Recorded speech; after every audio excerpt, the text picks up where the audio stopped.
1945 में हिरोशिमा जब जलता है, इंडिया में होमी भाभा एक सपना देख लेते हैं उसी दिन। When India becomes independent, GRD Tata completely listens to Homi Bhabha, and that is the beginning of India's nuclear technology. ये जो ट्रायड है, तो यानी पैसा, साइंस और पॉलिटिकल विल, यहाँ से भारत के दो बड़े इंस्टीट्यूट हैं। एक दीवार है, उसके सामने कोई व्यक्ति बैठा, न्यूक्लियर रेडिएशन आया, आदमी तो वेपराइज हो, लेकिन उसकी छाया जीवित रहे। जब वर्ल्ड वॉर 2 चल रहा था, आजादी से भी पहले इंडिया का एक न्यूक्लियर विजन स्टार्ट हुआ। 70,000 सोल्जर्स हमारे मरे ब्रिटिश की लड़ाई लड़ने में। They never took us seriously. They always thought we were barbarians. तो इंडिया की जो न्यूक्लियर प्रोग्राम की सीक्रेसी थी, ये सबसे पहले नेहरू ने जब पार्लियामेंट में बोला और बहुत हल्ला हुआ कि नेहरू वाज नॉट एक्सपेक्टिंग कि चाइना इतना बड़ा धोखा कर देगा। It was a wake up call. ये स्टेटमेंट सनसनी मचा देती है CIA में, KGB में। अचानक से पहली बार 1965 में इंडिया नोटिस पे आता है। In a very very strange way, Homi Bhabha was finished. After 71 war, India gets bold. Homi Bhabha का जो 3 स्टेज प्लान था एटॉमिक बॉम्ब डेवलपमेंट के लिए, भारत के पास दुनिया का 30 से 50% थोरियम है। 1950s में ही had the vision to see कि थोरियम हार्नेस कर लिया तो हम ग्लोबल सुपर पावर बन जाएंगे। We will give energy to the world. क्या हुआ था सर उस समय? I'll tell you. 1974 Pokhran 1 the smiling Buddha operation. Indira Gandhi भी 2 स्टेट ऑफ माइंड्स में थी कि आगे बढ़े या ना बढ़े। 1974 पोखरान में क्या हुआ? We were aware कि क्या करना है। ब्लूप्रिंट था हमारे पास। I had so many moments जहाँ पर मेरे को गूज़बम्प्स। इतिहास के पन्नों में एक ऐसी कहानी छुपी हुई है जिसकी हम लोग कल्पना भी नहीं कर सकते। एक ऐसी संघर्ष की कहानी जहाँ इंडिया में पॉलिटिशियन, साइंटिस्ट और कॉमन मैन हर कोई साथ में आकर के एक ऐसी लड़ाई लड़ता है जो इंडिया को एक न्यूक्लियर सुपर पावर बना देता है। आज़ादी के 10 साल के अंदर अंदर कैसे इंडिया ने धीरे धीरे स्ट्रेटेजिकली अपने आप को न्यूक्लियर पावर बनाने के लिए पोजीशन करना स्टार्ट कर दिया था। इंडिया की न्यूक्लियर सुपर पावर बनने की कहानी सिर्फ एक साइंस की कहानी नहीं है। ये एक ऐसी रेस है जिसमें इंडिया, अमेरिका, रशिया, चाइना जैसी सुपर पावर्स को सीक्रेटली और साइलेंटली चैलेंज करता है। एक तरफ साइंटिस्ट न्यूक्लियर फॉर्मूलाज लिखते हैं और दूसरी तरफ हमारे पॉलिटिशियंस जियोपॉलिटिकल प्रेशर को झेलते हैं। ये एक 3 पॉडकास्ट का सीरीज है जिसमें हम लेयर बाय लेयर हर एक घटना को एनालाइज करेंगे, इतिहास के पन्नों में जो दबी हुई हैं और कुछ जो शायद आपने इतिहास में कभी पढ़ी भी नहीं है। सृजन पाल सिंह जी के साथ, जिन्होंने APJ अब्दुल कलाम के साथ बहुत समय बिताया, one of the brightest and sharpest minds in the country. दोस्तों, तरुण बिंदिश पॉडकास्ट को इतना प्यार देने के लिए बहुत बहुत धन्यवाद। अगर आपको ये पॉडकास्ट पसंद आए तो सब्सक्राइब का बटन ज़रूर दबा देना, क्योंकि 72% लोग ऐसे हैं जो हमारा पॉडकास्ट तो रेगुलरली देखते हैं लेकिन सब्सक्राइब नहीं करते हैं।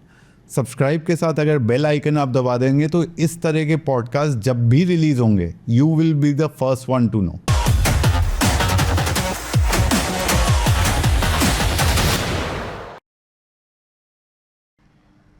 1945 में हिरोशिमा जब जलता है तब पूरी दुनिया न्यूक्लियर की पावर समझती है और इंडिया में एक इंसान, होमी भाभा, एक सपना देख लेते हैं उसी दिन कि वो उसी दिन समझ गए कि न्यूक्लियर कितना डेवास्टेटिंग हो सकता है फ्यूचर में और इस पावर को हार्नेस करने के क्या स्ट्रेटेजिक जियोपॉलिटिकल इम्प्लीकेशंस हो सकते हैं।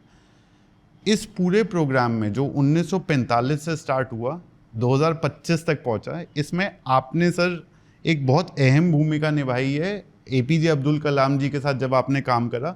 और शायद आपसे बेटर ये स्टोरी कोई नहीं जानता जो पिछले 80 साल में हमने अनफोल्ड होती हुई देखी है। आज के पॉडकास्ट में हिस्ट्री, जियोपॉलिटिक्स, साइंस और पूरे दुनिया की न्यूक्लियर कैपेबिलिटी डिबंक करेंगे हम। And I am very excited to have you on this podcast. I could not have asked for a better guest. Thank you once again. It's a third time we are meeting. So अच्छा है, it's a good topic and I am sure it's a very important topic from not just strategic command के perspective से, बल्कि civilian aspect से भी बहुत ही important है। तो और दुनिया भर में विशेषकर अभी आजकल जो चल रहा है, इजराइल ईरान के बीच में कॉन्फ्लिक्ट चालू है, ऑलमोस्ट वॉर ही है समझ लीजिए। उसका केंद्रीय बिंदु जो है वो तो न्यूक्लियर वेपन्स है।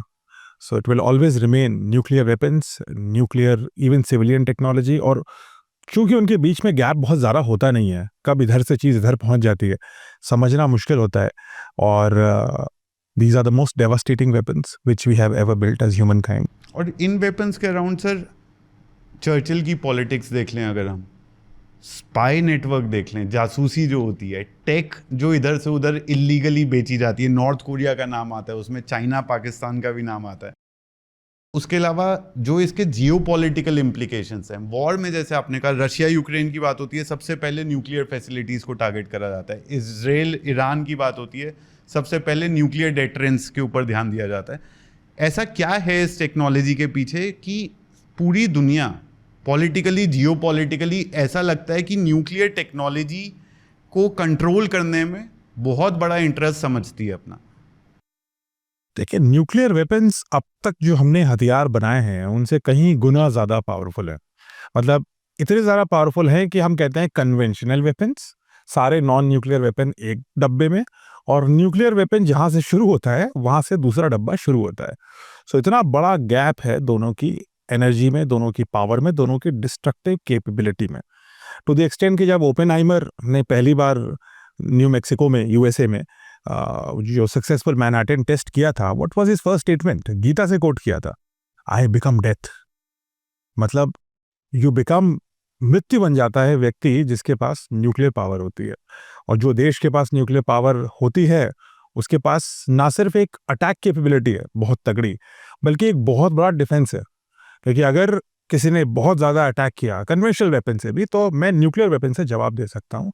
ये भय मैं अपने दुश्मन में हमेशा डाल सकता हूँ।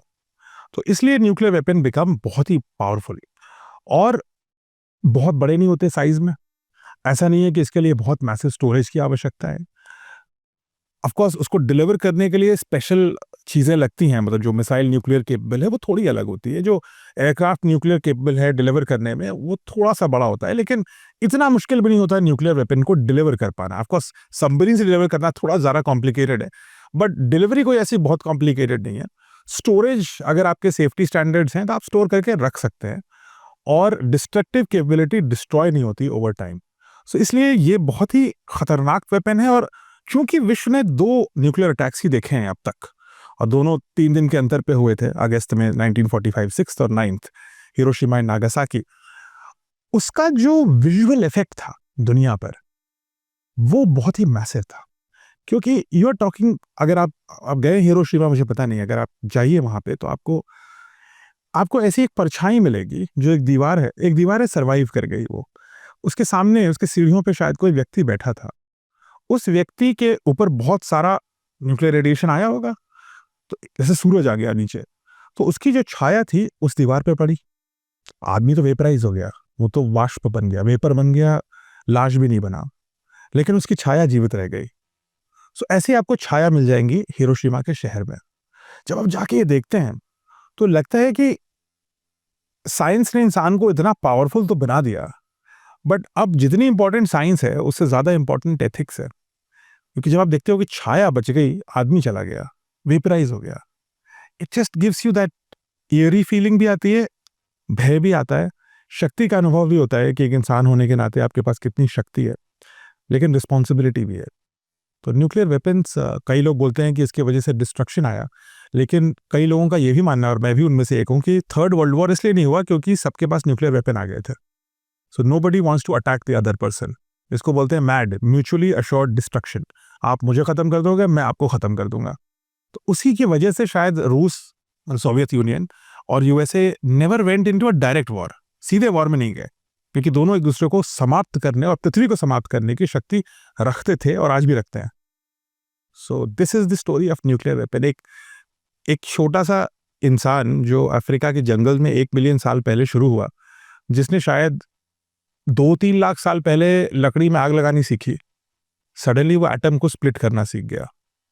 And that I think is human. वो जो न्यूक्लियर पावर मिली उससे, यूरेनियम का जो छोटा सा एटम, हर एटम में कितनी शक्ति है वो तो पता है हमें, लेकिन उस शक्ति को हम निकाल सकते हैं, ये अपने आप में एक बहुत बड़ी प्रोग्रेस है किसी स्पीशीज के लिए। और अपनी मर्जी के हिसाब से इस्तेमाल कर सकते हैं। वो तो अपने विवेक है, उसमें तो विजडम भी है ना। हाँ, सिर्फ शक्ति नहीं है, विजडम भी है। आप उसी न्यूक्लियर वेपन को स्प्लिट करते हैं तो हथियार बनता है, नहीं करते हैं उसको कंट्रोल रूप में करते हैं तो एनर्जी बनती है। भारत उन देशों में से एक है जिसने वेपन से पहले एनर्जी बनाई।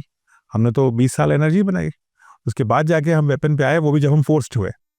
बाकी सारे देशों ने तो उल्टा किया ना, पहले बम बनाया। हाँ। ये भारत की इथॉस पे दिखाता है ना। तो उस सब की डिटेल में जाएंगे, लेकिन जब वर्ल्ड वॉर 2 चल रहा था तब होमी भाभा पहली बार इंडिया लौटते हैं और वहाँ से कहीं ना कहीं आज़ादी से भी पहले इंडिया का एक न्यूक्लियर विजन स्टार्ट होता है। क्या हुआ था सर उस समय? जहांगीर होमी भाभा आई थिंक भारत के वैज्ञानिकों में, इनफैक्ट मॉडर्न इंडिया की पर्सनालिटीज में अगर कोई सबसे फ्यूचरिस्टिक व्यक्ति है बाय फार, वो भी मैं नहीं कहूँगा कि उनके आसपास भी कोई कंपटीशन है, it has to be Homi Bhabha. Homi Bhabha थोड़े अनसंग है, पॉपुलर सिनेमा में भी, हमारी हिस्ट्री बुक्स में भी, और हमारी जनरल जो पब्लिक अंडरस्टैंडिंग है उसमें भी। जैसे साराभाई का बड़ा नाम है, लेकिन होमी भाभा का नाम उतना नहीं आता। जबकि होमी भाभा एक तरह से वो जड़ हैं जिससे ये सारी शाखाएं निकली। हाँ, सारी शाखाएं निकली, सही बात है। और Homi Bhabha is 1944 world war peak पर है, लेकिन अभी मैनहट्टन प्रोजेक्ट डिक्लेयर नहीं हुआ है। हालांकि शुरू 1942 में हुआ, लेकिन किसी को पता नहीं है, वो अमेरिकन सीक्रेटली कर रहे हैं। नाची जर्मनी ऑलमोस्ट खत्मी की कगार पे है, लेकिन वो भी न्यूक्लियर बॉम्ब बना रहा है उसके नील बोर के साथ, फेमस साइंटिस्ट। किसी को पता नहीं है कौन क्या कर रहा है, लेकिन हेयर कम्स अ पर्सन जो इंडिया वापस आते हैं, Homi Bhabha, very educated person, और वापस आकर के वो ढूंढते हैं कि सबसे बड़ा इंडस्ट्री बेनिफैक्टर कौन हो सकता है। टाटा का नाम आता है, JRD टाटा, रतन टाटा के पहले जो थे। And he writes a letter to him in 1944, करीब मार्च 1944 के आसपास का लेटर है। जुलाई में मैनहट्टन प्रोजेक्ट खत्म होता है, अगस्त में बॉम्बिंग हो जाती है। 45, 1.5 साल पहले, हाँ। न्यूक्लियर बम बनने के 1.5 साल पहले, he writes a letter to JRD Tata saying that ये न्यूक्लियर बड़ा इंटरेस्टिंग चीज़ है और इंडिया को इस फंडामेंटल फिजिक्स में इंस्टीट्यूशन बनाना चाहिए, और आगे चल के ये इंस्टीट्यूशन सिविलियन एप्लीकेशंस बहुत अच्छे देगा, और ऑफ कोर्स इसका स्ट्रेटेजिक इंपॉर्टेंस तो है ही, लेकिन शुरू में it was more to do with civilian, that's also an honest truth. And then there is an industrialist who has nothing to do with nuclear science. Yes. JRD Tata has nothing to do with nuclear science, he is a man who is running Tata, और वो भी एक ऐसी country में जो independent नहीं है, British rule के अंडर है। एक कंपनी है जो वॉर में कंपनीज आगे पीछे होती हैं, because the nature of war is कि फॉर्च्यून्स चेंज, हमें नहीं Yes. पता कि कंपनी किधर जाएगी, तो you are relatively conservative in such a time. लेकिन JRD टाटा कंप्लीटली ही listens to Homi Bhabha and उनकी advice, and that is the beginning of India's nuclear technology, जब PIFR बनना शुरू होता है। तो 2 आइकॉनिक लोग, होमी भाभा और JRD टाटा। JRD टाटा भी, जैसे आपने होमी भाभा बोला, लेस सेलिब्रेटेड है, शायद JRD टाटा के भी बहुत सारा कंट्रीब्यूशन, क्योंकि प्री इंडिपेंडेंस था तो शायद उतनी बात नहीं होती है, लेकिन इंडिया का एयरलाइंस अगर आप देखें, स्टील इंडस्ट्री देखें, इंडिया का न्यूक्लियर प्रोग्राम देखें, anything to do with national interest, so beautiful strategic vision जिसने इंडिया का फ्यूचर आज तक जो रीशेप कर रहा है। इंडिया का पहला 5 स्टार होटल, तो पूरा जो हॉस्पिटैलिटी इंडस्ट्री हो गई, तो बहुत सारे सेक्टर्स JRD टाटा ने सेटअप करे, और वो और होमी भाभा जब मिलते हैं तो इंडिया का न्यूक्लियर विजन स्टार्ट होता है वहाँ से। और उस लेटर में मेरे ख्याल से होमी भाभा ने शायद ये लिखा था कि what I want to do may change the way people perceive physics forever. And also that it will also shape India's future. Yes. So ये चीज उनको, Homi Bhabha was absolutely certain इस बात को लेके कि भारत और सारी डेवलपिंग नेशंस का भविष्य लिखा जाएगा एटम से। That part he understood very clearly. और जो उनका 3-step vision था, and he was a great scientist also, तो he had the 3-step vision कि इन 3 stages में इंडिया और developing countries of the world can use nuclear power to come out of poverty, to grow fast. क्योंकि इस बड़ी problem ये थी कि ये जब देश बनेंगे, अभी तो देश बना भी नहीं है ना, 44 की आप बात कर रहे हो, देश तो बना ही नहीं है, हम तो ब्रिटिश इंडिया है, लेकिन तब ये भी सपना था कि देश बनेगा, और जब देश बनेगा तो इंडियन लोगों के लिए, डेवलपिंग कंट्रीज के लिए, nuclear power will be the gateway for our prosperity. So he talked about 3-point vision. Of course India तब तक आज़ाद हो गया 47 के बाद। He talks about 3-point vision of India nuclear ascent. पहले पॉइंट में ही सेड कि हम जो है रिएक्टर्स बनाएंगे, हेवी वाटर रिएक्टर्स बनाएंगे, जिससे हम न्यूक्लियर एनर्जी बनाएंगे यूरेनियम से। फिर हम बनाएंगे फास्ट ब्रीडर रिएक्टर्स, जिसमें हम प्लूटोनियम का इस्तेमाल करेंगे, और फिर हम भारत का फ्यूल थोरियम पे जाएंगे। Will talk about this later, क्योंकि ये बहुत, मैं थोड़ी सी आपको साइंस समझानी पड़ेगी, मुझे भी समझनी पड़ेगी। हाँ, ये हेवी वाटर रिएक्टर क्या होता है? हाँ, वो भी, और प्लूटोनियम, यूरेनियम, ये सब समझना पड़ेगा। हाँ, तो जब ये चिट्ठी लिखी और JRD टाटा ने इंटरेस्ट दिखाया, फिर क्या हुआ, क्योंकि उस समय जैसे आपने सही कहा ब्रिटिश इंडिया था, तो ब्रिटिश गवर्नमेंट का भी कंट्रोल था। हाँ, इंडियन सोल्जर्स को वर्ल्ड वॉर 2 के लिए भी भेजा जा रहा था उस समय। और मेरे ख्याल से कुछ 70,000 सोल्जर्स हमारे मरे ब्रिटिश की लड़ाई लड़ने में। So reaction is rapid. 1944 में लेटर आता है, 1945 में TIFR बन जाता है, Tata institute of fundamental research, Mumbai में है, आज भी है, और आज भी वो इंडिया के प्रीमियर न्यूक्लियर रिसर्च इंस्टीट्यूट में है। एक और इंटरेस्टिंग पॉइंट ये थी कि उस समय IISc भी एग्जिस्ट कर रहा है, इंडियन इंस्टीट्यूट ऑफ साइंस, और उसको ब्रिटिश यूज कर रहे हैं अपने मिलिट्री स्टडीज के लिए। सो हमारे साइंटिस्ट को भी डिप्लॉय किया गया, ना सिर्फ हमारे सोल्जर्स की जान गई और उन्होंने लड़ाई लड़ी, हमारे ओप्रेसर्स और हमारे जिस देश ने हमसे गुलामी करवाई उसने हमारी साइंटिफिक गुलामी भी करवाई। उसने हमारे ही साइंटिस्ट का यूज किया अपने हथियारों को बनाने के लिए। तो 1945 में TIFR बनता है, Tata institute of fundamental research, आज भी एग्जिस्ट करता है, यू कैन स्टिल गो। उसके करीब 10 साल बाद बार्क आता है, जिसको आज भाभा एटॉमिक रिसर्च सेंटर के नाम से जानते हैं। बार्क का नाम पहले कुछ और था, भाभा जी 1966 पे when he passed away it was called BARC. And ये दोनों इंस्टीट्यूट आज भी भारत के कॉर्नरस्टोन है when it comes to civilian nuclear power and also weapon, nuclear weapon.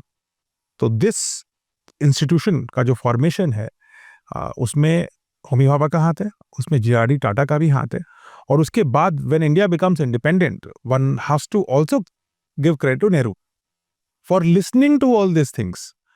क्योंकि जब भारत आज़ाद हुआ उस समय बहुत सारे देश आज़ाद हुए बाय द वे, लेकिन जहां ज़्यादातर देशों ने फोकस किया कि वो अपनी फूड सस्टेनेबिलिटी पे काम करें, अपने वाटर पे काम करें, बेसिक इश्यूज पे काम करें, India had a political will power to focus on very advance sciences जो उस समय बहुत कम लोगों के पास थी। मतलब this was a developed countries domain, उस समय तो चाइना में भी नहीं थी।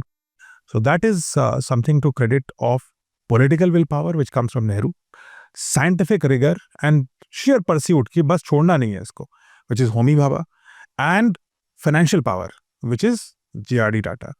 तो ये जो ट्रायड है, यहाँ से भारत के 2 बड़े इंस्टीट्यूट बने। तो यानी पैसा, साइंस और पॉलिटिकल विल, ये तीनों चीज़ें, यानी नेहरू, JRD टाटा और होमी भाभा, जब ये 3 लोग जुड़े तो ये 3 इम्पॉर्टेंट जो कॉम्बिनेशन थे इंडिया को न्यूक्लियर पावर बनाने के, वो फॉर्म हो गया।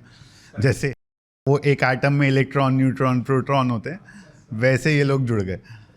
तो सर एक चीज़ बताओ, एक सवाल मन में आता है कि 1945 में जब ये इंस्टीट्यूशंस बन रहे हैं और इतने फाउंडेशनल इंस्टीट्यूशंस बन रहे हैं, तो लेकिन जब ये फाउंडेशनल इंस्टीट्यूट बना तो क्या इसको रोकने की कोशिश नहीं करी गई, या इसको सीरियसली नहीं लिया गया कि अच्छा कुछ कर रहे हैं, करने दो? पहले तो सीरियसली कोई इंडिया को लेता ही नहीं था। इंडिया की ये यूटोपियन ड्रीम मानी जाती थी कि intellectual elitism in western world बहुत हाई है। उन्होंने हमें तो मैकॉलिज्म के तहत ये समझा दिया कि हम बहुत इंटेलेक्चुअली बैंकरप्ट हैं, बट उन्होंने खुद भी ये बात मान ली कि ये लोगों से कुछ होने नहीं वाला है, दीज आर भूखे लोगों का नेशन है। 7% लिटरेसी है, 9% ऐसी कुछ थी, 10% के आसपास लिटरेसी थी इंडिपेंडेंट इंडिया की। एक डिवाइडेड कंट्री है, इधर दुश्मन उधर दुश्मन, ईस्ट में भी दुश्मन वेस्ट में भी दुश्मन, रिलीजियस डिविजन्स हैं, प्रिंसली स्टेट्स हैं, 550 तो प्रिंसली स्टेट्स पड़े हैं। They never took us seriously. They always thought we were barbarians. Churchillian mindset. Beast. They call it beast. अब जो व्यक्ति को मैं जानवर समझता हूँ वो न्यूक्लियर स्प्लिट तो नहीं करेगा। हाँ, तो ठीक है, थोड़ा बहुत एक्सपेरिमेंट कर रहा है, करने तो खेलेगा, ठीक है। That's all what they thought. We were a land of snake charmers and poor people. यहाँ पे पावर्टी टूरिज्म होता था, जहाँ लोग कैमरे लेके आते थे ये देखने कि इंसान भूखा मरता है तो कैसे मरता है।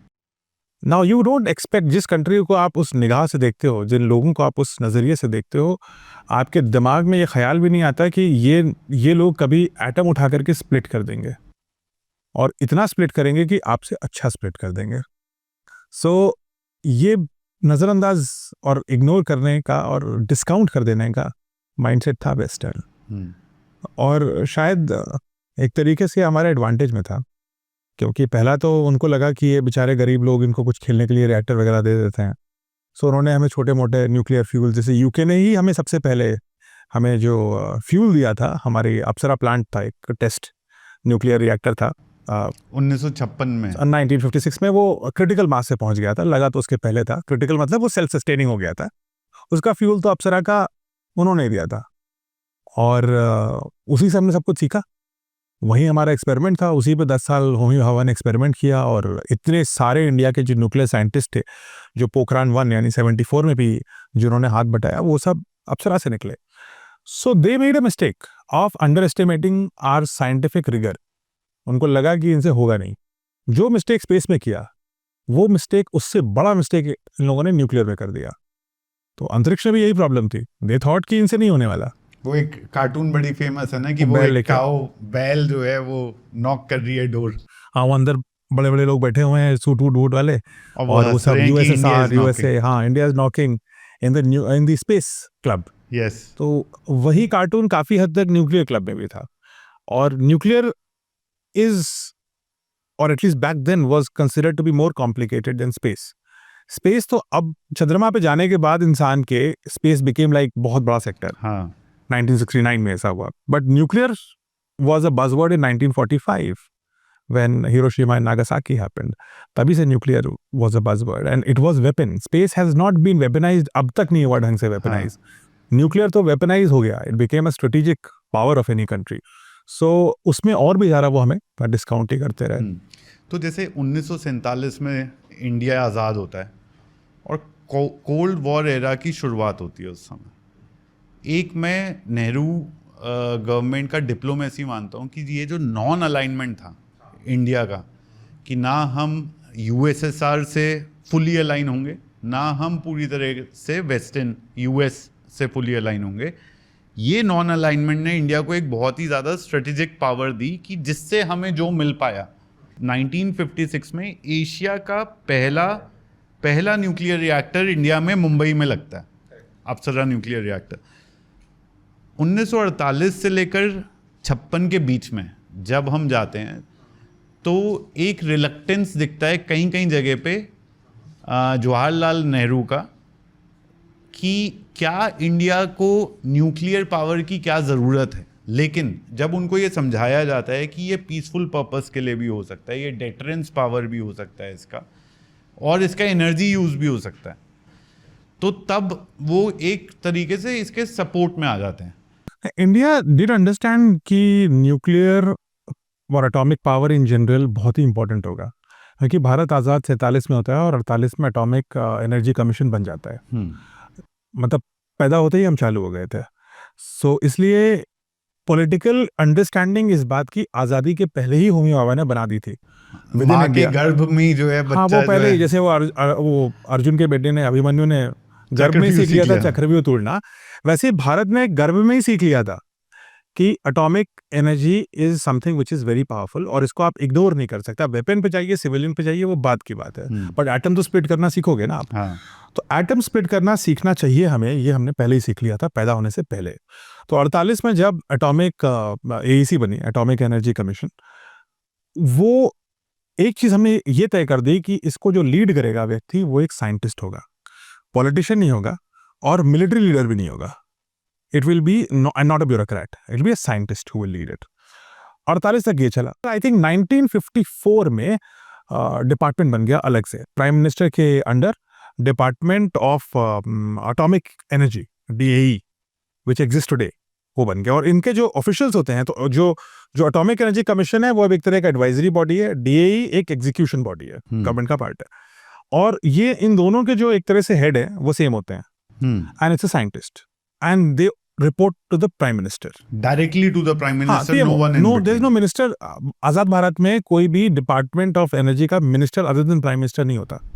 इट्स मैंडेटरीली ऑलमोस्ट, मतलब करने को तो कर सकते हैं, लेकिन it has always been with the prime minister's office. So the PM controls atomic energy, and DAE और AEC यही दोनों कंट्रोल करते हैं सिविलियन एसेट्स भी और मिलिट्री एसेट्स भी, which is again unlike any other country.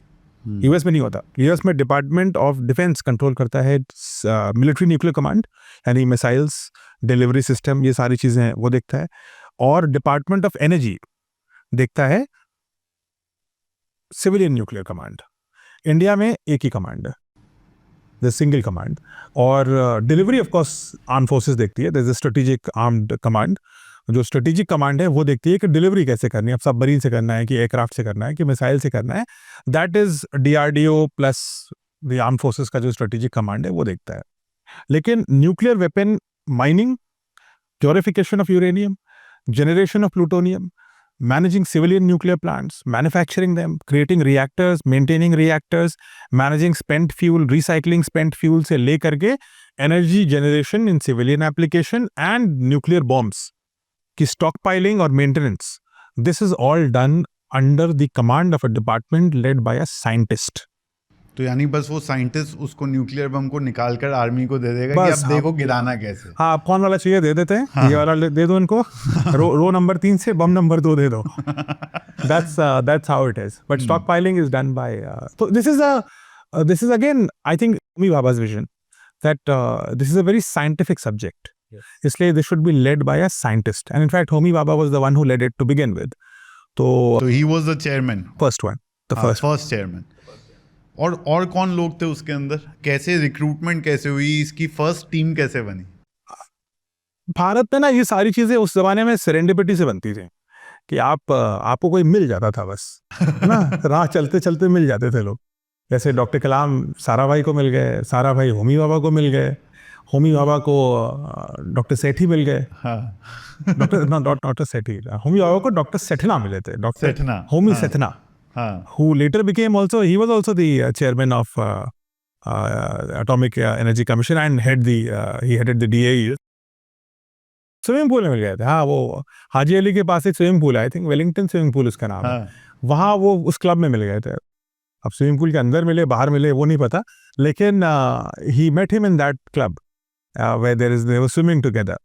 So they used to go swimming together. ऐसे मिल गए. वो भी मिशिगन से पढ़े थे शायद. So he was also very well educated, chemical engineer, structures में भी उनका अच्छा knowledge था. And he was and Homi Bhabha was looking for good team members. तो Homi Bhabha को दूसरे Homi मिल गए. So and he groomed him, nurtured. Homi Bhabha also nurtured a lot of people, by the way, including Sarabhai. Sarabhai की कहानी अलग बताऊंगा मैं आपको. लेकिन होमी सेठना को Homi Bhabha handpicked and put him in the DAE, and then later he headed DAE. और जब भारत का पहला पोखरान टेस्ट हुआ था 1974 में, so it was Sethna who was heading DAE. Wellington pool से जो कहानी वेलिंगटन पूल से कहानी पोखरान में तक चली, उसके आगे भी चली. लेकिन and then Raja Ramanna came उसके बाद, the famous Raja Ramanna. And then Raja Ramanna के बाद of course DRDO also got involved. Weaponisation होना था, so DRDO got involved. So you had Anil Kakodkar ji, Dr. Kakodkar, then you had Dr. Kalam and many more. Dr. Kalam came from the DRDO side, not the DAE side, and they weaponized the bomb. So it is a long story of very patriotic Indians. ऐसे भारतीय थे जिन्होंने बहुत बड़ा risk लिया अपने career पे. Sir risk क्या, मतलब आज की डेट में भी मैं जब देखता हूँ रिस्क क्या है, ये तो एक तरीके से आप देखेंगे कि कोई आदमी बाहर पढ़ के आया है, यानी काफ़ी खर्चा करके आया है, वापस आकर के वो बहुत अच्छी लाइफ लीड कर सकता है, बहुत अच्छी जॉब ले सकता है, करोड़ों में कमा सकता है. लेकिन वो इंसान चूज़ करता है कि यार मेरे को नेशनल डेवलपमेंट और स्ट्रेटेजिक विजन के लिए काम करना है. सैलरी बहुत ज़्यादा नहीं थी. हम आगे जा कर के कहानियाँ सुनते हैं कैसे साइकिल पे और जीप खराब हो जाती है तो लॉन्च रुकता है, वो सब कहानियों पे हम आएंगे. बट वो इस तरह की कंडीशंस में काम करने के लिए जाता है जो आज भी अगर हम इसरो के साइंटिस्ट को देखें अपने, तो व्हाट टैलेंट वी हैव, जो इतने कम खर्चे में हम चांद तक पहुंचा देते हैं हमें, लेकिन उनकी सैलरी बहुत ही मिनिस्क्यूल होती है सिर्फ नेशनल इंटरेस्ट के लिए. जब भी इसरो जाता हूँ मुझे कभी, these are all my friends, है ना, कुछ सीनियर है, कुछ कभी ना कभी मिलते होंगे. हाँ, तब तो काफ़ी लोग मिले हैं. आज तक किसी ने ये नहीं बोला कि मेरी छुट्टी नहीं सैंक्शन हुई, मेरी इंक्रीमेंट नहीं आया, मेरा LT नहीं, वो जो लीव अलाउंस मिलता है वो नहीं मिला या कट गया, कुछ ऐसा हो गया. I have never heard that complaint. They always, हमेशा वो बात करेंगे कि ये जो मैंने सैटेलाइट पे काम किया था अब ये ऐसा काम कर रहा है, इस वाले को जो मैं बना रहा हूँ ये उधर जाएगा और इससे ये फ़ायदा होगा. ये वाला हमारा फ्यूचर प्रोजेक्ट है, आई विश ये मेरे को प्रोजेक्ट मिल जाए, मुझे इस पर भी काम करना है. ये वाला प्रोजेक्ट अभी मैं टेस्टिंग पे लिए हूँ, इसको हम लोग तब लॉन्च करेंगे. या अगर कोई लॉन्च फेल हो गया, जैसे रिसेंटली लॉन्च एक फेल हुआ था, देवर कि अरे वो हमने बनाया था अभी रह गया, दोबारा बनाएंगे. So that is the kind of attitude which ISRO or DAE or DRDO works with. यहाँ पे शायद बहुत सारे लोगों को रिलेट करना मुश्किल हो जाए क्योंकि इनका ड्राइव ही कुछ और है, इनका नॉर्थ स्टार ही कुछ और है. मुझे भी मुश्किल होती है, मैं ऑनेस्टली बताऊं, कि कोई आदमी इतना ज़्यादा स्ट्रेटेजिक काम कर रहा है नेशन के लिए, उसका घर बस चल सा रहा है, मतलब एक मिडिल क्लास बैकग्राउंड, एक लाइफस्टाइल मेंटेनेंस का काम हो पा रहा है, जो कभी भी चाहे तो उसको नासा में जॉब मिल जाएगा, उसको दुनिया के कोई भी स्पेस प्रोग्राम में जॉब मिल जाएगा, लाखों करोड़ों का. लेकिन वो चूज़ करता है कि यार मेरे को यहाँ इसरो रह करके ना और कम कॉस्ट में ये वाला जो पार्ट है वो बनाना है.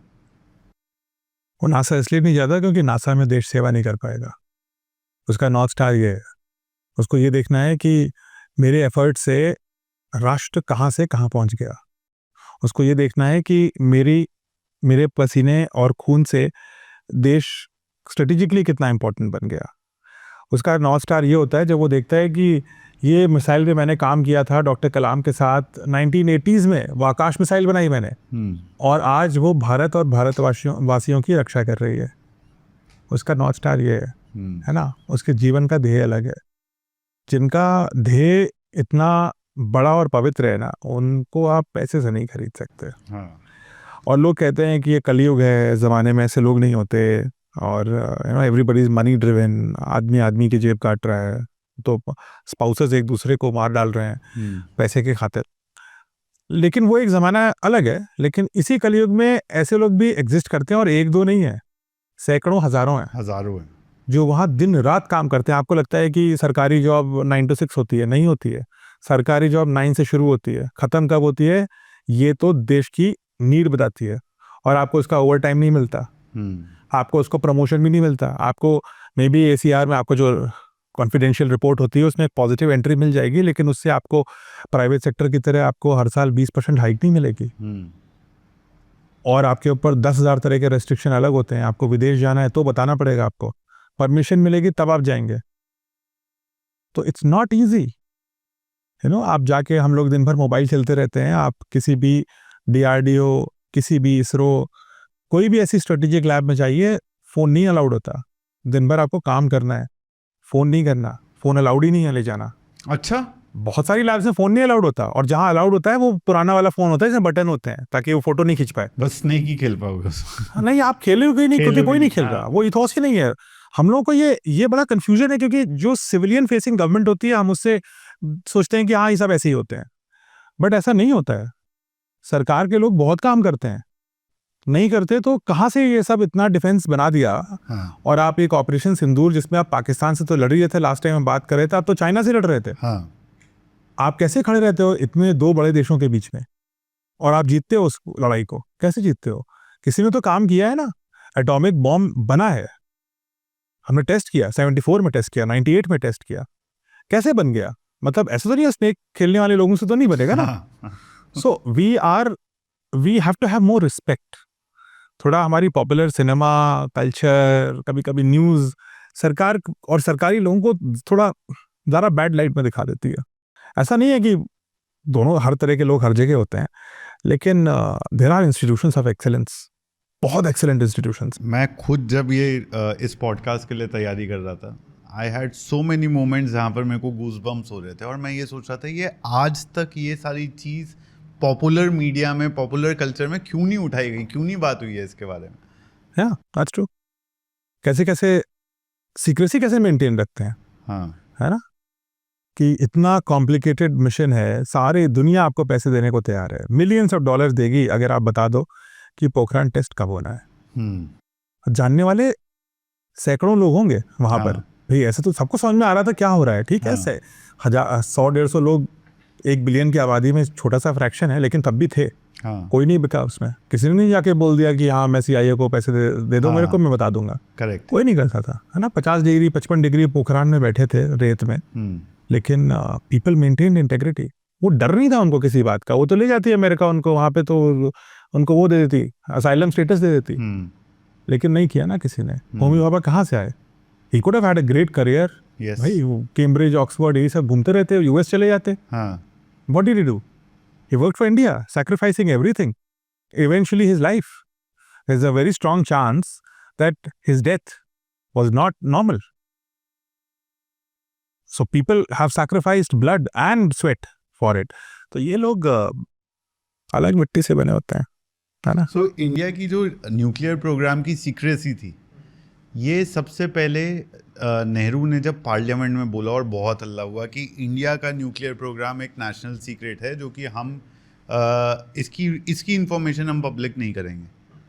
क्या हम लोगों में समझ कम थी उस समय, जो इतना हमें नहीं लगी ये बात कि भाई डेमोक्रेसी हम कह रहे हैं इंडिया को और ये न्यूक्लियर प्रोग्राम के बारे में बता नहीं रहे हैं, या ये इंटरनेशनली एक एक्सेप्टेड स्टैंडर्ड था जिसको इंडिया को समझने में थोड़ा ज़्यादा समय लगा? से न्यूक्लियर आप क्या कर रहे हैं ये दुनिया को जानने की जरूरत क्यों है? और सिर्फ हम ही क्यों बताएं? हाँ भाई, उन्होंने मैनहट्टन प्रोजेक्ट बताया था, हिटलर ने बताया था कि नील बोर बना रहा है, न्यूक्लियर बॉम्ब बन नहीं पाया, वो अलग बात है। बताया नहीं बताया, फ्रांस ने बताया नहीं बताया, यूके ने नहीं बताया, चाइना ने नहीं बताया, सोवियत ने नहीं बताया, तो ये पैमाना हमारे ऊपर क्यों लगता है? आपको तो साफ बताना पड़ेगा, क्यों बताएं? पहली बात। और प्रॉब्लम उसकी बताने की ये है कि एक तो आप सैटेलाइट्स लगा दोगे, एस्पिनाज करोगे, फिर आप साबोटाज करोगे, फिर आप साइंटिस्ट के नाम जान जाओगे, आप उनको ब्लैकमेल कर सकते हो, आप उनको क्रिमिनली आप ब्लैकमेल करने के लिए किडनैपिंग से लेकर के ब्लैकमेलिंग तक से लेकर के असैसिनेशन तक होते हैं। Everything happens. आज ईरान के किनको मार रहे हैं? इजराइल न्यूक्लियर साइंटिस्ट को मार रहे हैं, उस कमांड को खत्म कर रहे हैं। They creating those minds, they killing those minds. Yes. So why do you want to tell कि आपके यहाँ कौन क्या कर रहा है? It's has to remain a secret, पहली बात। दूसरी बात यह है कि by maintaining a level of secrecy we are able to negotiate with both sides. क्योंकि आप कमिटेड तो हो नहीं, ना तो आप अमेरिकन हो ना आप सोवियत हो, तो अगर किसी को पता नहीं है कि आप क्या हो तो दोनों साइड आपको अपीज करने की कोशिश करेंगे, जो एग्जैक्टली हुआ इंडिया के साथ। एटलीस्ट 1974 तक तो यही होता रहा। और तीसरी बात यह है कि while I think Nehru did understand कि मतलब हिज कमिटमेंट वाज कि इंडिया न्यूक्लियर वेपन नहीं बनाएगी, आई डोंट थिंक भाभा का ऐसा कोई कमिटमेंट था।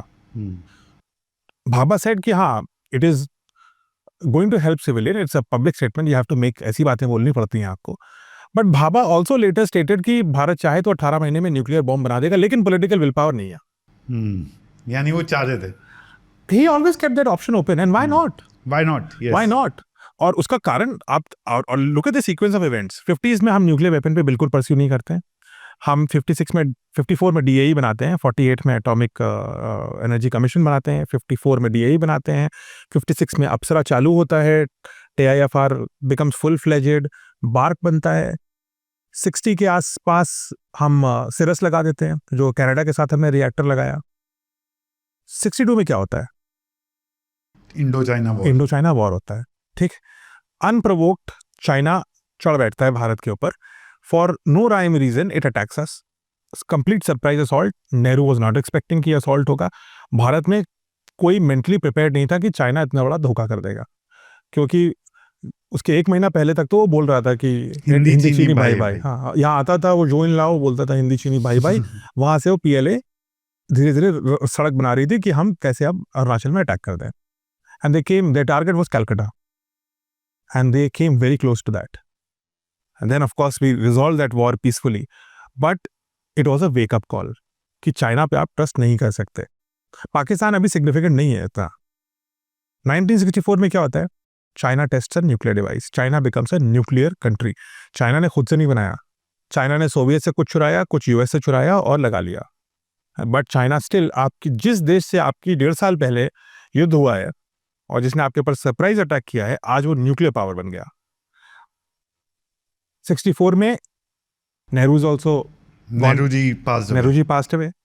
Now you had Shastri ji, and India was in a confused state because suddenly somebody who had led a country for 17 years is no more there. Yes. वो पूरी generation खत्म हो गई with Nehru. Yes. Right? Sardar Patel of course is gone in 1950. हाँ. So now you are talking about a relative leadership vacuum filled by Lal Bahadur Shastri. Shastri ji also doesn't survive for long. Tashkent happens with him. But 64 में China is a nuclear power. Suddenly has fought a war against our expectations in 62. Has been a military wake-up call for us. और 64 में नेहरू भी चले गए. At that point, Bhabha in 65 makes his intentions clear. And Bhabha says कि 18 महीने मेरे को दीजिए, I will make a nuclear bomb. We have the capability. और वो capability कहाँ से आ रही थी? वो हमें गलती से वेस्टर्न पावर्स ने दे दी थी. जो 1956.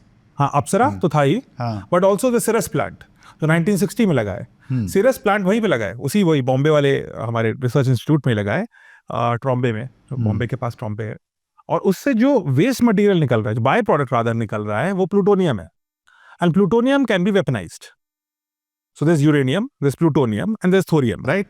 अभी के लिए सोच लेते हैं कि प्लूटोनियम कैन बी वेपनाइज्ड. इस सिरस का से हमें मिल रहा है, कनाडा, इंडिया और यूएस का फ्यूल है.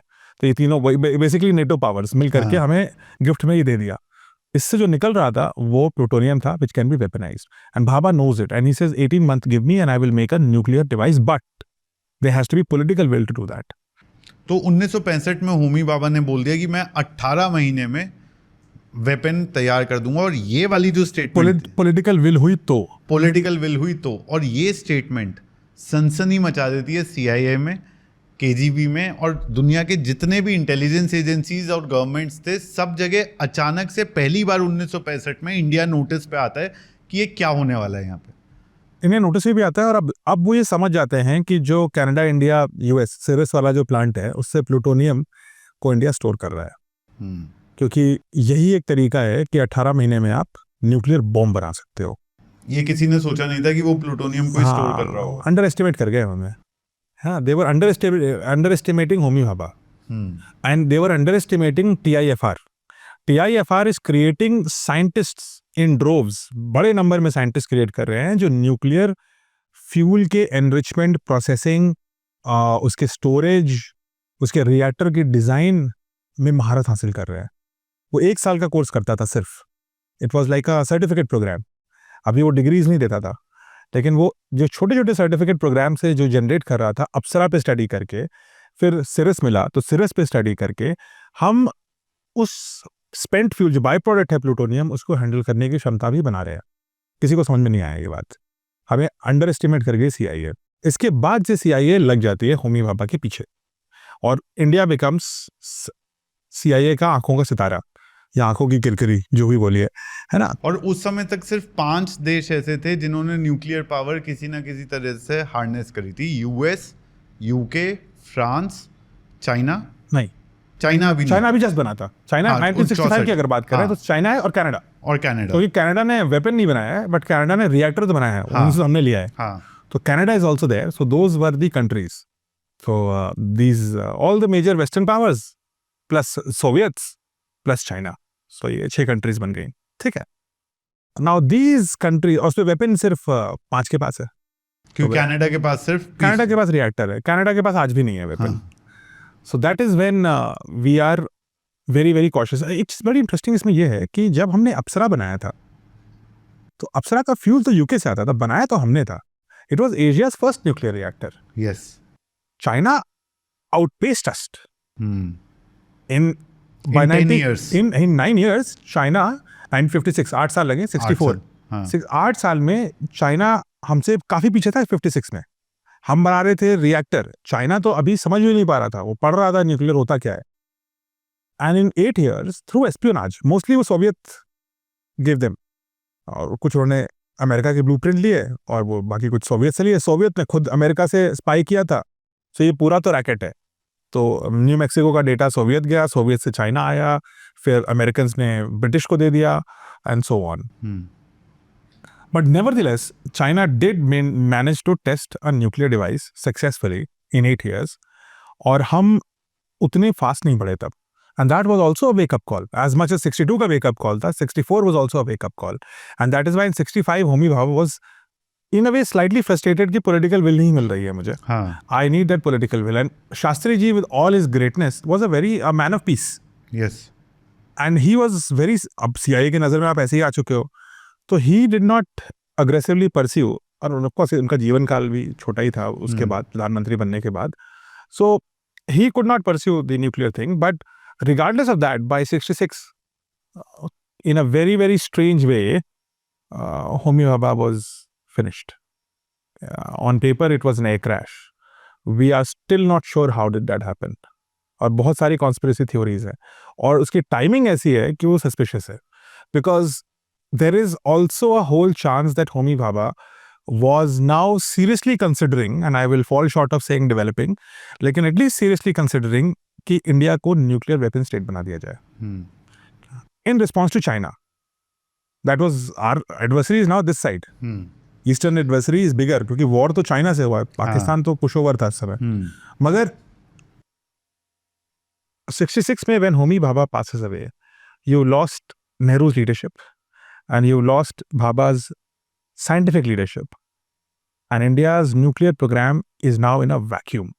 All in a phase of 24 months. 1964 हाँ, उससे भी कम. End of 64 में नेहरू went away, 66 में ही 18-20 महीने में खत्म. And it took after Shastri, we went, Shastri ji के बाद इंदिरा जी आई. 71 की लड़ाई के बाद भारत में स्ट्रेटेजिक विल पावर आई कि पाकिस्तान को at least for the foreseeable future अगले 20-25 साल के लिए हमने क्रिपल कर दिया, क्योंकि 2 फाड़ कर दिया. बांग्लादेश हाँ, रफली 50% आबादी इधर उधर हो गई, वेल्थ भी इधर उधर हो गई, तो Pakistan became crippled in that way. उसकी half of the body is lost. And उस समय Bangladesh is a very good ally of India. Mujibur Rahman has a gratitude towards India. Independence दिलाया. हाँ, इंडिपेंडेंस दिलाया, तो उनकी family was ruling Bangladesh, and Bangladeshis in general had a soft corner for India, and they should. I mean, gratitude होना चाहिए. So Pakistan was not going to raise its head. अगर आप देखो तो 1971 के बाद Pakistan does not raise its head in 1990. जब वो ये टेररिज्म को नहीं टेररिज्म सबसे पहले तो ये इंसर्जेंसी चालू करता है. कारगिल तो happens because Pakistan gets a nuclear device. तो उनकी इतनी हिम्मत आ गई कि अब तो मतलब 98 में न्यूक्लियर करो, 99 में यही कर डालो, कारगिल वॉर ही कर डालो. So Pakistan goes silent. Now you after 71 war India gets bold, क्योंकि अब हमारा जो प्राइमरी शत्रु था हमने उसको 2 फाड़ कर दिया. We have political will, strategic will और नेशनल सेंटिमेंट था कि भारत एक सामरिक मिलिट्री पावर के रूप में ऊपर बढ़ सकता है. एंड उस अपॉर्चुनिटी का और उस मोमेंट का जो एडवांटेज हमने उठाया वो ये था कि 74 में we did Pokhran 1 Indira Gandhi under Indira Gandhi, and of course Homi Sethna है ना, होमी सेटना जिनको रिक्रूट करा होमी बाबा ने स्विमिंग पूल में मिले थे. ठीक है. सो और 74 का जो हमारा न्यूक्लियर टेस्ट था, that was a demonstration test. It was not a bomb, it was an ability कि हम प्लूटोनियम को डिटोनेट कर सकते हैं. तो प्लूटोनियम का जो बम बनता है वो ऐसा बनता है कि प्लूटोनियम आप रखते हैं और उसके चारों ओर आप एक्सप्लोसिव्स रख देते हैं, और ये एक्सप्लोसिव्स को एक बटन से एक साथ ट्रिगर करते हैं, तो प्लूटोनियम इम्प्लोड होता है. तो जब उसकी डेंसिटी इम्प्लोड होता है तो अंदर को जाता है, तो उसकी वजह से उसका जो चेन रिएक्शन है वो चालू हो जाता है, और वो चेन रिएक्शन चालू होकर के it creates a explosion. But that's not a bomb. A bomb has to be compact. Bomb को डिलीवरेबल होना चाहिए, वो किसी चीज में फिट होकर के कहीं डाला जा सकता है, ऐसा होना चाहिए. दिस इज अ डेमोन्स्ट्रेशन कि हम प्लूटोनियम को एक्सप्लोड कर सकते थे. We know how to handle the core substance. We know how to handle plutonium and how to make it explode. But एक बॉम्ब में डेटोनेशन डिवाइस अलग से लगती है, उसको कंट्रोल डेटोनेशन होता है, मतलब जब आप कहोगे तब डिटोनेट होगा. उसको आपको हवाई जहाज से या किसी मिसाइल में फिट करने की क्षमता, इतना साइज होना चाहिए. तो you need to have far more control and packaging, and that is also मुश्किल. तो ये चीज़ हमने 1998 में करी. तो मैं सिर्फ प्लूटोनियम और इंडिया की स्टोरी अगर सोचूं तो 1960 में जो प्लांट लगा, जो कनाडा सिरस से जो बाय प्रोडक्ट निकला प्लूटोनियम, जिसको होमी बाबा ने समझा. जब उन्होंने 65 में बोला कि इसको हम 18 महीने में वेपनाइज कर सकते हैं, और दुनिया को समझ में आया कि वो 1960 सिरस प्लांट से जो बाय प्रोडक्ट निकल रहा है उसको हार्नेस कर रहे हैं, और होमी बाबा की अननोन कंडीशंस में डेथ हो जाती है. एल्प्स में उनका जहाज़ गिरा था, फ्लाइट क्रैश हुआ था. उसके बाद भी होमी से इतना 1974 का जब पूरा ये मिशन लीड कर रहे होंगे, नोइंग कि उनको जिन्होंने रिक्रूट करा उनको किस सर्कमस्टांसेस में वो मरे हैं, तो ये कहीं ना कहीं बहुत हिम्मत की भी बात है. देखिए, when you work for the nation you also make enemies with those people who are enemies to your nation. Yes राष्ट्र के दुश्मन आपके दुश्मन बन जाते हैं अगर आप राष्ट्र के लिए कुछ काम करते हैं। ये आपको एक्सेप्ट करना पड़ेगा और इस पॉसिबिलिटी के साथ जीना भी होगा, और अगर जरूरत पड़ी तो इस पॉसिबिलिटी में मरना भी होगा। इंटरेस्टिंग बात यह है कि होमी बाबा ने 18 महीने का टाइमलाइन दिया था, because Homi Baba had made that timeline. उन्होंने हवा में नहीं मारा था तीर, क्योंकि जब 74 में India did test its nuclear device explosion, at least it took 18 months. अच्छा, तो यानी वो प्लान जो है वो होमी सेठना के पास था। हाँ, होमी बाबा का plan in all likelihood, at least for large extent, Homi Sethna executed it. We were aware कि क्या करना है, ब्लूप्रिंट था हमारे पास। उसके बाद ऑफकोर्स 74 के बाद India didn't, so it was more to, in fact Indira ji said कि ये तो पीसफुल है, this is a peaceful explosion, and India did not pursue the path of the bomb. So India ने ये दिखाया कि हम बम बनाने के लिए केपेबल हैं, क्योंकि हम एक्सप्लोजन तो कर लेते हैं, लेकिन we never made a ready device. So ऐसा नहीं था कि हम एक हफ्ते बाद if we needed we had a bomb, we didn't.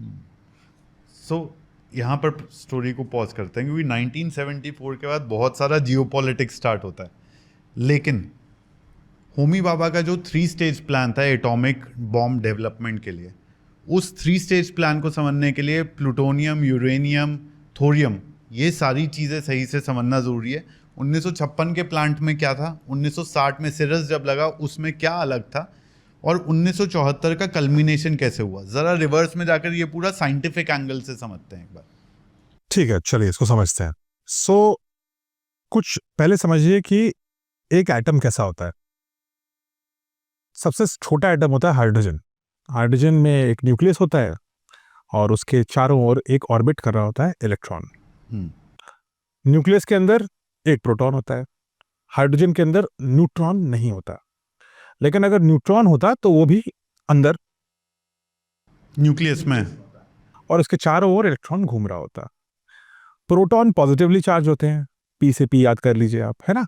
Neutron neutral होते हैं, एन से न्यूट्रल, ठीक। और इलेक्ट्रॉन प्रोटॉन के दुश्मन है, तो वो माइनस चार्ज है, ठीक। इतना हमें समझ में आ गया।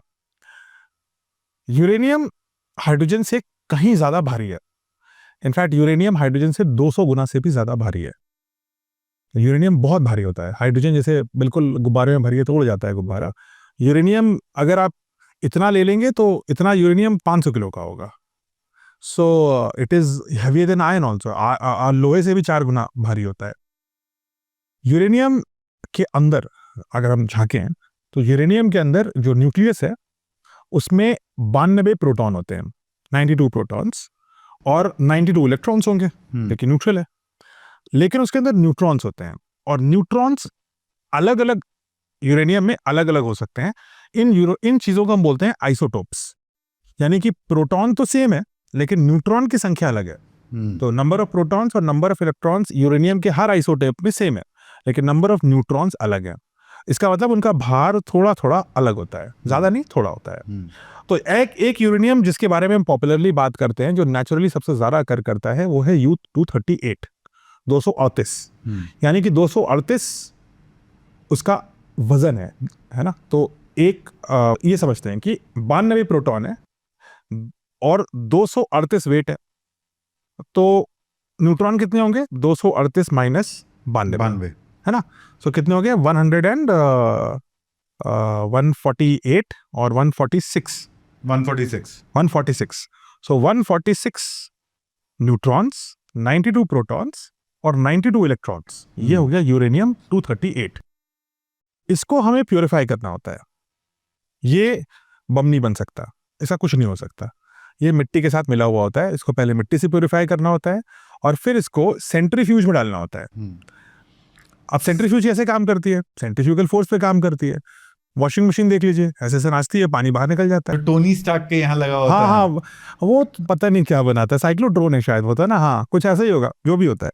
तो ये जो घुमाती है, सेंट्रीफ्यूगल फोर्स पे काम करती है। सो आप गैसियस फॉर्म में यूरेनियम डालते हैं और उसको जोर जोर से जब नचाते हैं, तो बिकॉज भारी चीज अलग तरीके से जाएगी और जो हल्की चीज है वो छिटक जाएगी, तो इसलिए आप यूरेनियम को सेपरेट कर लेते हैं बाय सेंट्रीफ्यूज। अच्छा, सेंट्रीफ्यूगल फोर्स। तो यानी वो यूरेनियम का वो गया अंदर और वो गैस जो गई, भारी गैस जोर गई से नचाया, तो जो 235 है जिसका वजन कम है और 238 यूरेनियम है जिसमें 3 न्यूट्रॉन ज्यादा हैं, वो भार की वजह से अलग डायरेक्शन में जाएगी थोड़ी, हाँ, और जो हल्की है वो अलग डायरेक्शन में जाएगी। सो बेसिक एंगुलर मोमेंटम लगेगा, सेंट्रीफ्यूगल फोर्स, सिंपल। ठीक है, जिस जिस प्रिंसिपल से वॉशिंग मशीन कपड़े से पानी निकालती है, उसी प्रिंसिपल से एक यूरेनियम सेंट्रीफ्यूग मशीन जो है वो यूरेनियम 238 और 235 को अलग कर देती है। अब 235 अलग क्यों करती है? क्योंकि वो रिएक्टिव, वो एक फिसाइल मटेरियल है, वो बम बन सकता है, उसको आप रिएक्ट करा सकते हैं, वो डीके करेगा, उससे एनर्जी निकल सकती है। तो ये हो गया यूरेनियम की कहानी। इसी का एक और आइसोटोप होता है यूरेनियम 233, उसमें 2 न्यूट्रॉन और कम होते हैं, वो थोड़ा और हल्का होता है, उसकी कहानी बाद में बताएंगे, लेकिन अभी इतना आप समझ गए ना। तो ये जो इजराइल बॉम्ब डाल रहा है, कह रहा है 250 फीट वाले मेरे को बंकर में बॉम्ब डालना है, यूएस से कह रहा है डाल दो, जब तक हम टेलीकास्ट करें पता नहीं होता, हो भी चुका हो। वो यही कह रहा है कि ये सेंट्रीफ्यूग तोड़ डालो, हजारों की संख्या में ये सेंट्रीफ्यूग्स हैं, और ये आपकी वॉशिंग मशीन तो बहुत धीमे धीमे नाचती है। एक जेट इंजन का जो पंखा है वो मैक्सिमम स्पीड पे 20 से 25,000 आरपीएम पे नाच सकता है। बट जो यूरेनियम प्योरिफिकेशन सेंट्रीफ्यूग है वो 90,000 से 1,00,000 आरपीएम की रेवोल्यूशंस पर मिनट की स्पीड से नाचती है ना, बहुत तेज चलती है। तो आप सोचो इनके ब्लेड्स जो बनाने हैं, इनका स्ट्रक्चर जो बनाना है, वो बहुत स्पेशल मटेरियल से बनता है। तो it is not just atomic science, it is also material science, it is also electrical science. Motor कैसे लगाओगे ऐसे आप? So all those things are there, right? So that's why these are very complicated structures. तो Iran के पास जैसे कह रहे हैं कि 60% प्योरिफाइड यूरेनियम है, 60% प्योरिफाइड U-235 है। अगर वो 90% हो जाएगी तो वेपन ग्रेड बन जाएगी। तो यानी जब उसने सेंट्रीफ्यूग में डाली 65% तो प्योर हो गई, लेकिन 35% में U-238 है, 60% इज 235 U-235, 40% इज U-238। ठीक है, ये वेपन ग्रेड नहीं है। हाँ, जब 90% हो जाएगी U-235 और बढ़िया, क्योंकि ईरान की जो सेंट्रीफ्यूग है वो 60,000 आरपीएम पे नाच रही है, 90,000 पे नहीं नचा पा रहे हैं, या मे भी कर पा रहे होंगे, उसी को तोड़ने की बात कर रहे हैं वो। बट इवेंचुअली, और ये भी तुरंत नहीं होता, आप एक बार करते हो, फिर दूसरी बार करते हो, फिर तीसरी बार करते हो, करते रहते हो। जब कई बार कर लेते हो और सैकड़ों बार कर लेते हो, तब जाकर के वो प्योरिफिकेशन हर बार थोड़ा थोड़ा बढ़ता है, राइट? सो इसीलिए टेक्स वीक्स। जो कहते हैं ना, Iran is weeks away from nuclear weapon. Weeks away मतलब अभी वो कई बार नचाएंगे ना, तो it will take time. So this is what is they are talking about. So इसीलिए इजराइल इज सेइंग कि भाई ये डिस्ट्रॉय अभी खत्म करो, अभी खत्म, इनके सेंट्रीफ्यूग तोड़ डालो। That's the main point, right? तो ये 235 की कहानी हो गई, U-235 की। It can be weaponised, it can also be used in a power plant, your call, right? अब ये कहानी तो आपको इतनी समझ में आ गई। वेपन ग्रेड यूरेनियम में मैंने कितना बताया, कितना प्योरिफिकेशन चाहिए? 90%। सिविलियन ग्रेड में कितना चाहिए न्यूक्लियर पावर प्लांट में? 5%, 5%, बस 5%। और मेडिकल और साइंटिफिक रिसर्च के लिए 40-50%। तो ईरान उसके तो आगे पहुंच गया, लेकिन वेपन ग्रेड इज 90%, क्योंकि अगर वो नहीं होगा तो क्या होगा? अब देखते हैं ये काम कैसे करता है। तो जब यूरेनियम डिके करती है, तो अगर उसमें ये न्यूट्रॉन्स टकराएंगे फास्ट मूविंग, तो वो छिटकते हैं उसी से न्यूट्रॉन, एक टकराता है 3 निकलते हैं। लेकिन जरूरी नहीं है कि हर बार वो सही से हिट कर पाए। अगर वो 238 में लग गया तो बेकार हो गया, 235 से मिस भी कर सकता है और लग भी सकता है। तो स्टेबल रिएक्शन जो बोलते हैं क्रिटिकल हो गया, वो तब होता है जब जो इसमें टकराया, और जब टकराता है तो उससे 3 न्यूट्रॉन फिर निकलते हैं। वो जो 3 न्यूट्रॉन हैं उनमें से 2 निकल जाएं और एक फिर टकराए, और फिर उसमें से 2 निकल जाएं, तो वो चेन रिएक्शन बन तो गया। वो नहीं, वो स्टेबल रिएक्शन है। दैट्स अ स्टेबल लूप, क्योंकि अभी ना तो एक्सप्लोजन बढ़ रहा है ना घट रहा है। मगर चेन रिएक्शन क्या होगा? ये 3 इसमें लड़े, वो तीनों भी सही जगह लड़े क्योंकि प्योर है, तो फिर उनके भी हिट प्योर जगह हुए।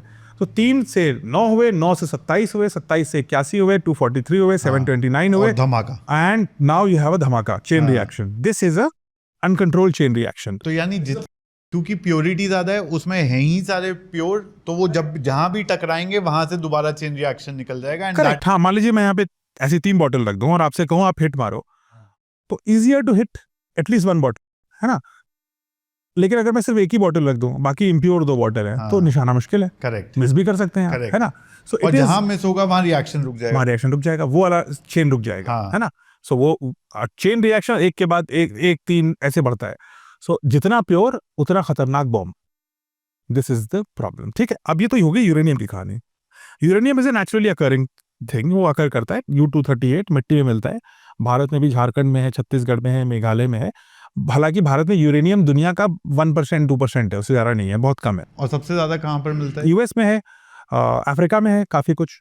वहाँ यूएस वाले उठा ले जाते हैं. इनफैक्ट न्यू मैक्सिको में जो बम बनाया था इन्होंने, ओपेनहाइमर, हाँ. उसका जो रॉ मटेरियल था उन्होंने पहले से ही अफ्रीका में कुछ माइंस को खरीद दिया था. वो पहले से ही खरीद के बैठे थे कि यहाँ मिलेगा हमें यूरेनियम. चाइना में भी है यूरेनियम थोड़ा बहुत, इंडिया में थोरियम है. विल कम टू दैट अभी. तो ये हो गई यूरेनियम की कहानी. फिर आते हैं प्लूटोनियम की कहानी. प्लूटोनियम नेचुरली अकर नहीं करता. It's a very very unstable compound. So unstable element है, बनेगा तुरंत डिस्ट्रॉय हो जाएगा, उसको हैंडल करना मुश्किल है. यूरेनियम को आप यूज करते हो as a fuel heavy water reactor या लाइट वाटर रिएक्टर्स में. ठीक है, Apsara was a light water reactor. पर मैं देख रहा था कहीं पर रिसर्च में आया था कि हैवी वाटर यूएस ने इंडिया को सप्लाई करने से मना कर दिया था. तो बनाने को मना कर देते हैं ना. अब तब टेक्नोलॉजी नहीं थी ना. We can make ourselves. अब तो हमने खुद ही बना लिया ना. हाँ. We have our own. 2023 में we made our own pressurized water reactor. मतलब प्रेशराइज्ड है तो और भी अच्छा होता है. सो एनीवे, सो जो अप्सरा था that was a very it was a test reactor. तो उसमें ये सब इतना रिएक्शन ही नहीं था, तो उतना कूलिंग और इन सब चीज़ों की इशू नहीं था. So what we needed to, but Apsara became a way for us to test and train. That became Apsara. तो सेंट्रीफ्यूज का पूरा जो आपने नहीं, फ्यूल समझा, नहीं बनाया था हमने. फ्यूल नहीं फ्यूल बनाया. यूके से आता था. तो अप्सरा करता क्या था फिर? अप्सरा वाज अ रिएक्टर. तो रिएक्टर में आप ये प्योरीफाइड फ्यूल डालते हो. अब बच्चा 5% प्योरीफाइड फ्यूल चाहिए ना अप्सरा के लिए, तो वेपन थोड़ी ना था. तो अप्सरा में आप ये 5% प्योरीफाइड फ्यूल जो हम यूके से लाते थे, हम इस पर डालते थे और इसमें रिएक्शन देखते थे, स्टडीज करते थे, लोगों को ट्रेन करते थे फॉर फ्यूचर. अब फ्यूचर में फिर 1960 में मैंने आपको बताया हमें सिरस मिल गया. हाँ. अब आते हैं सिरस से क्या होता था. हाँ. तो अब आती है कहानी प्लूटोनियम की. यूरेनियम में कितने प्रोटॉन थे? 92. ठीक है, न्यूट्रॉन बदलते रहते थे लेकिन proton were 92, electron were always 92. Neutron and proton and electron are always equal in a stable atom. Plutonium is 94, यानी इसमें 94 प्रोटॉन्स होते हैं और उसका भी एटॉमिक वेट अलग अलग हो सकता है. सो प्रोटॉन इट कुड हैव 240, उसी रेंज में होता है, 240 के रेंज में ही होता है. और उसके भी अलग अलग आइसोटोप होते हैं. Plutonium is man made. Plutonium stable नहीं रहता. प्लूटोनियम बनता है in something which is like अ, जैसे यूरेनियम जब बनाते हैं आप, तो कुछ रिएक्टर में उस रिएक्टर का जो बाई प्रोडक्ट होता है वो होता है plutonium. So it's a by product जो आपके नॉर्मल यूरेनियम से आप बना सकते हैं. सो uranium 238 can be converted to plutonium जब वो रिएक्शन में होगा, जब वो in the reactor itself. In the reactor itself. So आप ब्रीड करते हैं, यू ब्रीड अ रिएक्टर. और प्लूटोनियम से जो फ्यूल बन के चल सकता है that is a breeder reactor, क्योंकि वो ब्रीड करता है पहले. क्योंकि प्लूटोनियम तो नेचुरल तो बन नहीं रहा है, आप प्योरीफाई नहीं करते, आप इसको ब्रीड करते हैं. तो इट्स अ ब्रीडर रिएक्टर. तो अगर एक सिंपल भाषा में 1 किलो अगर यूरेनियम लिया हमने, तो उससे कितना प्लूटोनियम बन सकता है? Depends again, it entirely depends on the purity. So कुछ यूरेनियम तो कंज्यूम भी होगा, कुछ प्लूटोनियम बनेगा. और इस प्लूटोनियम से अगर हम ब्रीडर रिएक्टर चला पाए, ब्रीडर रिएक्टर का काम ये होता है कि जितना फ्यूल इन गया उससे ज्यादा फ्यूल आउट आया. अच्छा, तो यानी अगर 100 ग्राम प्लूटोनियम अंदर गया 200 ग्राम हो जाएगा, तो वो 200 ग्राम हो जाएगा. हाँ, वो 200 ग्राम का हवा में तो आएगा नहीं. हाँ. तो वो जो नॉन रिएक्टिव नॉन फिशन वाला जो यूरेनियम था 238, वो प्लूटोनियम में कन्वर्ट हो जाएगा. And there are many ways, this is just one way. वो ब्रीड करता है nuclear fissile material and nuclear fertile material. So that is your plutonium की कहानी. Uranium can be weaponized. वो यूरेनियम बॉम्ब अलग है जो गया था Hiroshima. Plutonium can also be weaponized. वो बम अलग है, वो गया था नागासाकी. अच्छा, हिरोशिमा और नागासाकी में जो बॉम्ब्स थे वो अलग अलग थे. देखो ना ओपेनहाइमर मूवी, वो 2 जार लेता है, एक में यूरेनियम डालता है, एक में प्लूटोनियम के मार्बल्स डालता है. 2 अलग बम बना रहे थे वो, प्लूटोनियम और यूरेनियम. और दोनों टेस्ट कर डाले उन्होंने. दोनों टेस्ट कर दिया. अब यूरेनियम बॉम्ब इज दोनों में अंतर है. Uranium bomb works like a gun. तो आप यूरेनियम लेते हो और उनको स्मैश करते हो एक दूसरे में विद वन एक्सप्लोसिव रिएक्टर, जैसे बंदूक की गोली निकलती है और वो चेन रिएक्शन शुरू हो जाता है. It is easier to deploy compared to plutonium bomb because it's like a gun mechanism. Plutonium bomb on the other hand, because you don't rely on natural fuel, आप जनरेट करते हो fuel, उसका जो तरीका है वो होता है कि उसके चारों ओर आप बॉम्ब लगा देते हो, नॉर्मल कन्वेंशनल बॉम्ब्स, और उसको जब आप एक्सप्लोड करते हो तो प्लूटोनियम अंदर इम्प्लोड होता है और चेन रिएक्शन चालू हो जाता है एंड देन इट एक्सप्लोड्स. सो दोनों का मैकेनिज्म भी अलग है डिप्लॉयमेंट का, और दोनों को बनाने का तरीका भी अलग है, दोनों का जो फ्यूल है वो भी अलग है. और प्लूटोनियम आप बना सकते हो खुद और वो ब्रीडर रिएक्टर से बढ़ा भी सकते हो आप. यूरेनियम आपको नेचुरली फिल्टर और प्योरीफाई करना पड़ता है और फिर सेंट्रीफ्यूज में घुमाना पड़ेगा आपको बहुत सारा. ठीक है. ईरान इस समय जो परस्यू कर रहा है वो सेंट्रीफ्यूज वाला है, तो इट्स अ यूरेनियम बॉम्ब. और प्लूटोनियम बॉम्ब नहीं है वो, है ना. So they are pursuing that. Plutonium bomb is also harder to detect because उसको आप ब्रीड करते हो, तो वो it's not like huge devices of centrifuges, हजारों सेंट्रीफ्यूज लगे हुए हैं. तो it's that way. But plutonium उसके पीछे सप्लाई चेन भी नहीं है. उतनी नहीं है कहीं से आप जो है बट टेक मुश्किल है ना. Breeder reaction is harder than centrifuge, but detection मुश्किल है दूसरे के लिए. टेक आपके लिए मुश्किल है, डिटेक्शन दूसरे के लिए मुश्किल है. इन टर्म्स ऑफ इम्पैक्ट दोनों एक जैसे ही हैं, लेकिन एक्सीडेंटल रिएक्शन प्लूटोनियम में ज्यादा चांस है. अच्छा. कि वो रखे रखे फट जाए, क्योंकि बॉम्ब्स है ना उसमें तो लगे हुए हैं, कन्वेंशनल बॉम्ब्स हैं. If they ever go off तो फिर the bomb will go of.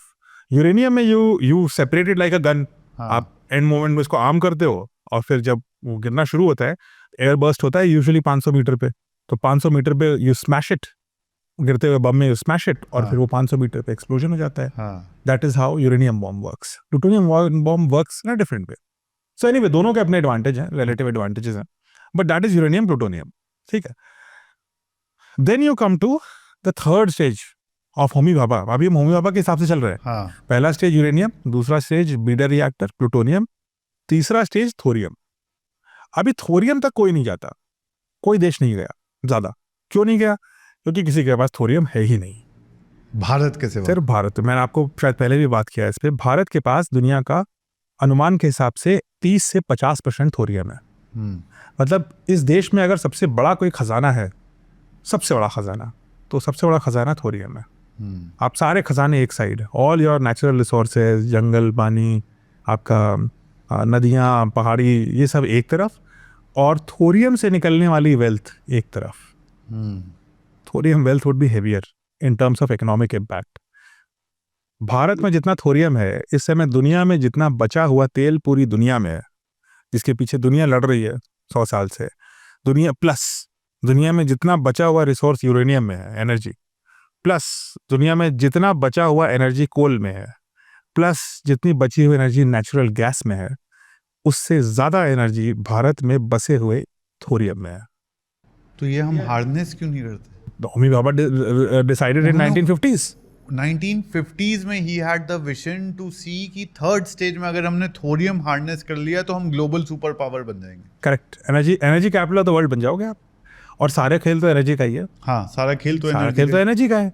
So India is now what is the potential. आप सोचो ये थोरियम कितना पावरफुल है. थोरियम इज, सबसे पहली बात तो थोरियम का बम नहीं बन सकता. इसका मतलब सिर्फ वही देश करेगा जो थोड़ा पीसफुल है. ये जितने वायलेंट देश थे, ये जो लड़ाई के लिए बम बनाते थे, बाई प्रोडक्ट निकलता था सिविलियन यूज. इंडिया का चक्र तो उल्टा चला. इंडिया ने सिविलियन यूज किया और weapon became a mandatory forceful thing on us. हमें नहीं बनाना था, वो तो जबरदस्ती चाइना की वजह से हमें बनाना पड़ा. सो इंडिया, और इंडिया के अलावा कोई क्यों करेगा भाई? रॉ मटेरियल तो मेरे पास है, तो आप क्यों बनाओगे? अगर थोरियम मेरे पास है तो रिएक्टर आप क्यों बनाओगे? आप तो मेरे गुलाम बन जाओगे, जब मैं दूंगा तभी मानोगे. तो इंडिया को ही बनाना पड़ेगा अपना थोरियम. और इंडिया इतना छोटा देश है नहीं कि कोई दूसरा देश कब्जा कर ले, जैसे इराक का तेल ले लो, इसका तेल ले लो कब्जा करके. वो आप नहीं कर पाओगे इंडिया के साथ, क्योंकि मिलिट्रीली, इसीलिए इंडिया की मिलिट्री स्ट्रेंथ इंपॉर्टेंट है, क्योंकि आप एक खजाने पे बैठे हो, और दुनिया और इंसान की फितरत होती है कि जिसके पास खजाना होता है उसको लूट लो. ये तो हम देख चुके हैं, पहले भी हमने खुद ही दिखाया. हम कितने हजारों साल तक हमने लूट देखी ऐसी. हाँ. सो अलेक्जेंडर से लेकर के अंग्रेज तक किस लिए आए थे? पैसे के लिए तो आए थे। तो ये एक नया खजाना मिल गया। सो that is why it is important कि इंडिया स्ट्रेटेजिकली स्ट्रांग रहे, क्योंकि किसी ना किसी दिन ये थोरियम कन्वर्ट होगा एनर्जी में, और वो दिन दूर नहीं है। क्योंकि अब होमी बाबा के जो सपने तब देखे थे वो अब लाइन से सच हो रहे हैं। मैं आपको बताऊंगा कैसे हो रहे हैं, लेकिन थोरियम इतनी पावरफुल है कि मान लीजिए आप एक ट्रेन को इमेजिन करिए जिसमें 50 डब्बे हों, किलोमीटरों लंबी ट्रेन होगी, 10,000 टन, 10,000 टन, एक टन में 1000 किलो, 10,000 टन किलो कोयला में जितनी शक्ति है, एनर्जी है, उतनी शक्ति इतने यूरेनियम में होती है, 500 ग्राम। और जितनी शक्ति इन दोनों में है उतनी ही शक्ति 62.5 किलो थोरियम में होती है। 62.5 किलो थोरियम मतलब आपकी जेब में तो नहीं फिट होगा, लेकिन आपके छोटे से बैकपैक में, वो जो लेडीज बैग होता है उसमें फिट हो जाएगा, वो जो हैंडबैग विमेन के पास होता है उसमें फिट हो जाएगा। तो ये तो पूरी कंट्री को पावर कर देगा, पता नहीं वर्ल्ड को पावर कर देगा। We will give energy to the world अगर हम इसको हार्वेस्ट कर पाए तो, और करेंगे। काम चल रहा है, तो ऐसा नहीं है काम नहीं चल रहा है, लेकिन कुछ काम ऐसा है जो बाहर चर्चा में है, कुछ ऐसा है जो नहीं चर्चा में होना चाहिए फॉर ऑब्वियस रीजंस। लेकिन इंडिया के थोरियम सपने की सबसे पहली नींव रख दी थी होमी भाभा ने। और then I will tell you the 3 step nuclear energisation India का जो मिशन होना चाहिए था एज पर होमी भाभा। पहला मिशन था उसमें कि we will build our uranium based reactors, heavy water reactors, pressurized heavy water reactors, indigenous, सब कुछ इंडिजीनियस की बात करेंगे, किसी से कुछ नहीं मिलने वाला, ठीक है। और purification of nuclear fuel, centrifuge भी चाहिए ना मेरे को, तो सेंट्रीफ्यूज में न्यूक्लियर का purification and indigenous reactor, stage 1। Stage 2, breeder reactors and ability to handle plutonium fuel. और इस प्लूटोनियम फ्यूल में जो एक और बाय प्रोडक्ट आएगा, पहले में क्या था, U-238, U-35, जो सेकंड स्टेज था उसमें एक और बाय प्रोडक्ट आएगा विच विल बी U-233, यानी यूरेनियम का एक और छोटा भाई। फिर third stage is breeder reaction for thorium.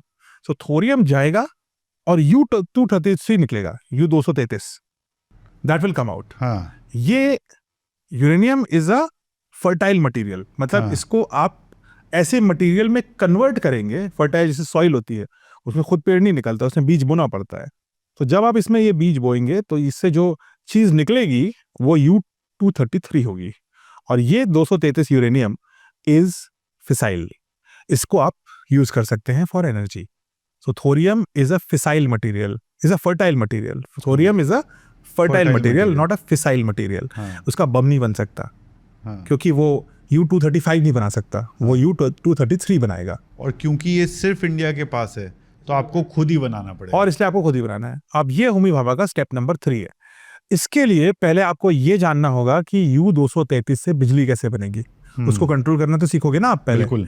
यानी कि स्टेज 2 में आपको महारत हासिल करनी पड़ेगी, तब आप स्टेज 3 में आओगे। इसीलिए he said step 1, step 2, step 3। अब हम कहाँ हैं? और इस फ्यूल को इंडिजिनियसली हम इसमें डालें और इससे एनर्जी बनाएं। इसमें ये तो तय था कि यूरेनियम बाहर से लाना पड़ेगा, क्योंकि इतना भारत में यूरेनियम नहीं है। इसका मतलब diplomacy is very very crucial at this stage, क्योंकि आपको ट्रीटीज करनी है, जैसे हमने करी 2007-8 में आसपास करी थी ना, 1 to 3 हाइट पैक्ट, हमने यूरेनियम ट्रीटी करी and we became the first non NPT member to be given this treaty. बाकी एनपीटी को साइन किए बिना, नॉन प्रोलिफरेशन ट्रीटी के बिना आपको नहीं मिलता वो, लेकिन हमें मिला। और वो भी बिना एपीजे अब्दुल कलाम के नहीं होता, क्योंकि ऑपोजिशन पार्टीज ने उन्हीं से कंसल्ट करा था। हाँ, वो तो कम्युनिस्ट ही खड़े हो गए थे, वो कम्युनिस्ट पार्टीज खड़ी हो गई थी, फिर ऑपोजिशन वाले भी आए। और इनफैक्ट मुलायम सिंह जी तब थे, उन्होंने भी डॉक्टर कलाम से पूछा था। So all that is very well documented and captured, and Kalam said this is good for country. पर उस स्टोरी पे भी आएंगे, वो हम बाद में आते हैं। चलिए ठीक है, हाँ, let's not get अभी उस स्टोरी में, अभी समझ में आ गया। तो ये पार्ट 1 है। इससे क्या होगा कि भारत फ्यूल बाहर से लेगा, लेकिन रिएक्टर अपना बना लेगा। इसका फ्यूल आप कई जगह से ले सकते हैं, सोवियत दे सकते हैं आपको अमेरिकन दे सकते हैं, आपको यूरोपियंस हैं, आप चाइनीज से भी ले सकते थे, अब तो नहीं मिलेगा, लेकिन आप ले तो सकते थे टेक्निकली। हमारे पास इंटरेस्टिंगली हमने शुरू में रिएक्टर बनाए रशियंस के साथ, और फ्यूल हम लेते हैं अमेरिकन्स। हम बड़े यूनिक कंट्री हैं उस कमाल मामले में। के। जैसे कुडानाकुलम है, वो बना है रशियन टेक्नोलॉजी के साथ, और फ्यूल उसमें अमेरिकन पड़ सकता है हाँ। बिकॉज यूरेनियम है। बट आइडिया ये था कि उसको हम इंडिजनाइज करें। तो 2023 अराउंड द सेम टाइम जब चंद्रयान भारत ने सक्सेसफुली 3 लैंड किया था, अराउंड ऑलमोस्ट द सेम 10-15 दिन के अंतर पर we were able to commission the first nuclear power plant which runs on uranium in India. It was done in Gujarat, Kakrapar. वहाँ पे 23 में पहला किया, 24 में दूसरा किया, और अब दोनों भारत को 700 मेगावाट पावर ग्रिड में सप्लाई कर रहे हैं। ये भारतीय रिएक्टर हैं, चलते अमेरिकी फ्यूल पर है। ठीक है, पर रिएक्टर की जो हमारे को ज़रूरत थी, रिएक्टर की टेक्नोलॉजी की, वो हमने बना ली इंडिजीनियसली गुजरात में 2023 में। हाँ, गुजरात पर बनी तो भारत में है, बट वो हाँ, इंस्टॉल गुजरात में हुई है। इंस्टॉल गुजरात। ठीक है। हाँ। अब हम नेक्स्ट, हमें आपको ये पता था कि यूरेनियम तो इंडिया में है नहीं, so we have to move to complete self reliance. हम विदेशी ताकतों पे निर्भर नहीं हो सकते। तो 1960 में उन्होंने आत्मनिर्भर भारत जो है वो समझ लिया था। आत्मनिर्भर भारत उनको तभी समझ में आ गया था। So then comes part 2।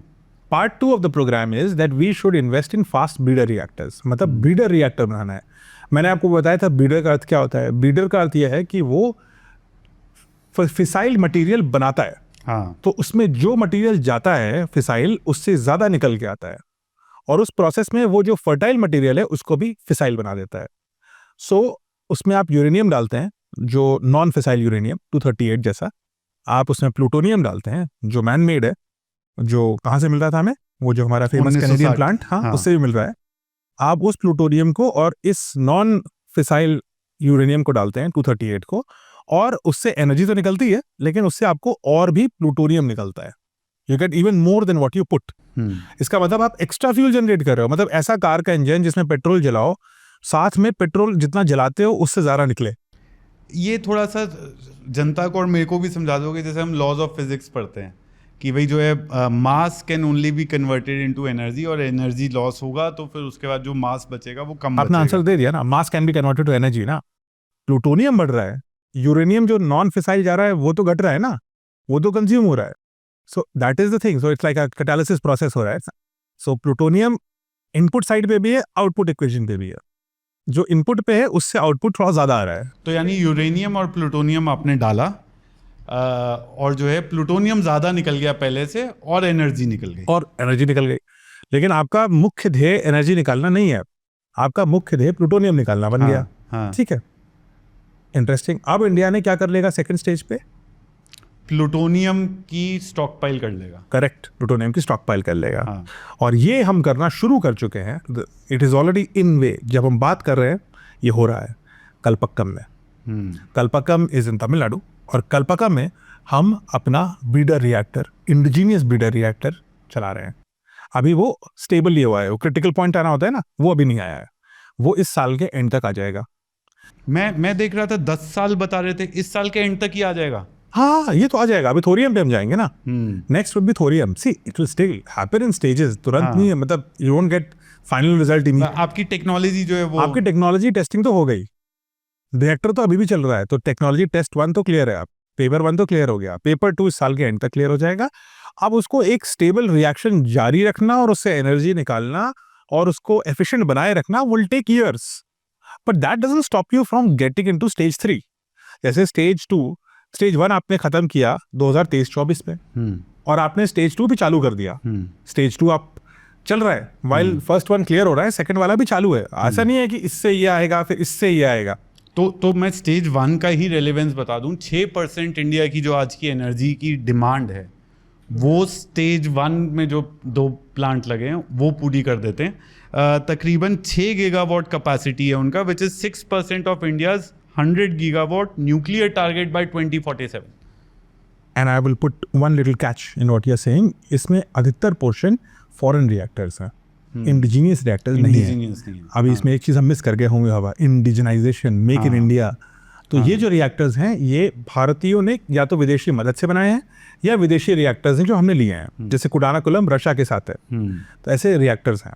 तो लेकिन हमारा अपना रिएक्टर जो हमने किया वो इम्पोर्टेंट है, हाँ। वो गुजरात में हुआ है ना। अब वो पूरी देश में हम फैलाएंगे, एक बार बना लो उसका तो रेप्लिकेट करना है। अब इंडिया नहीं बनाएगा दूसरे देशों के साथ रिएक्टर, अब हम खुद बनाएंगे। कैपेसिटी है ये? 700 मेगावाट इंटू 2, 1.4 गीगावाट। हाँ, इतनी प्रिंसिपल कैपेसिटी इतनी है। अब वो हमेशा उतने पे नहीं चलता है, but that's your stated capacity.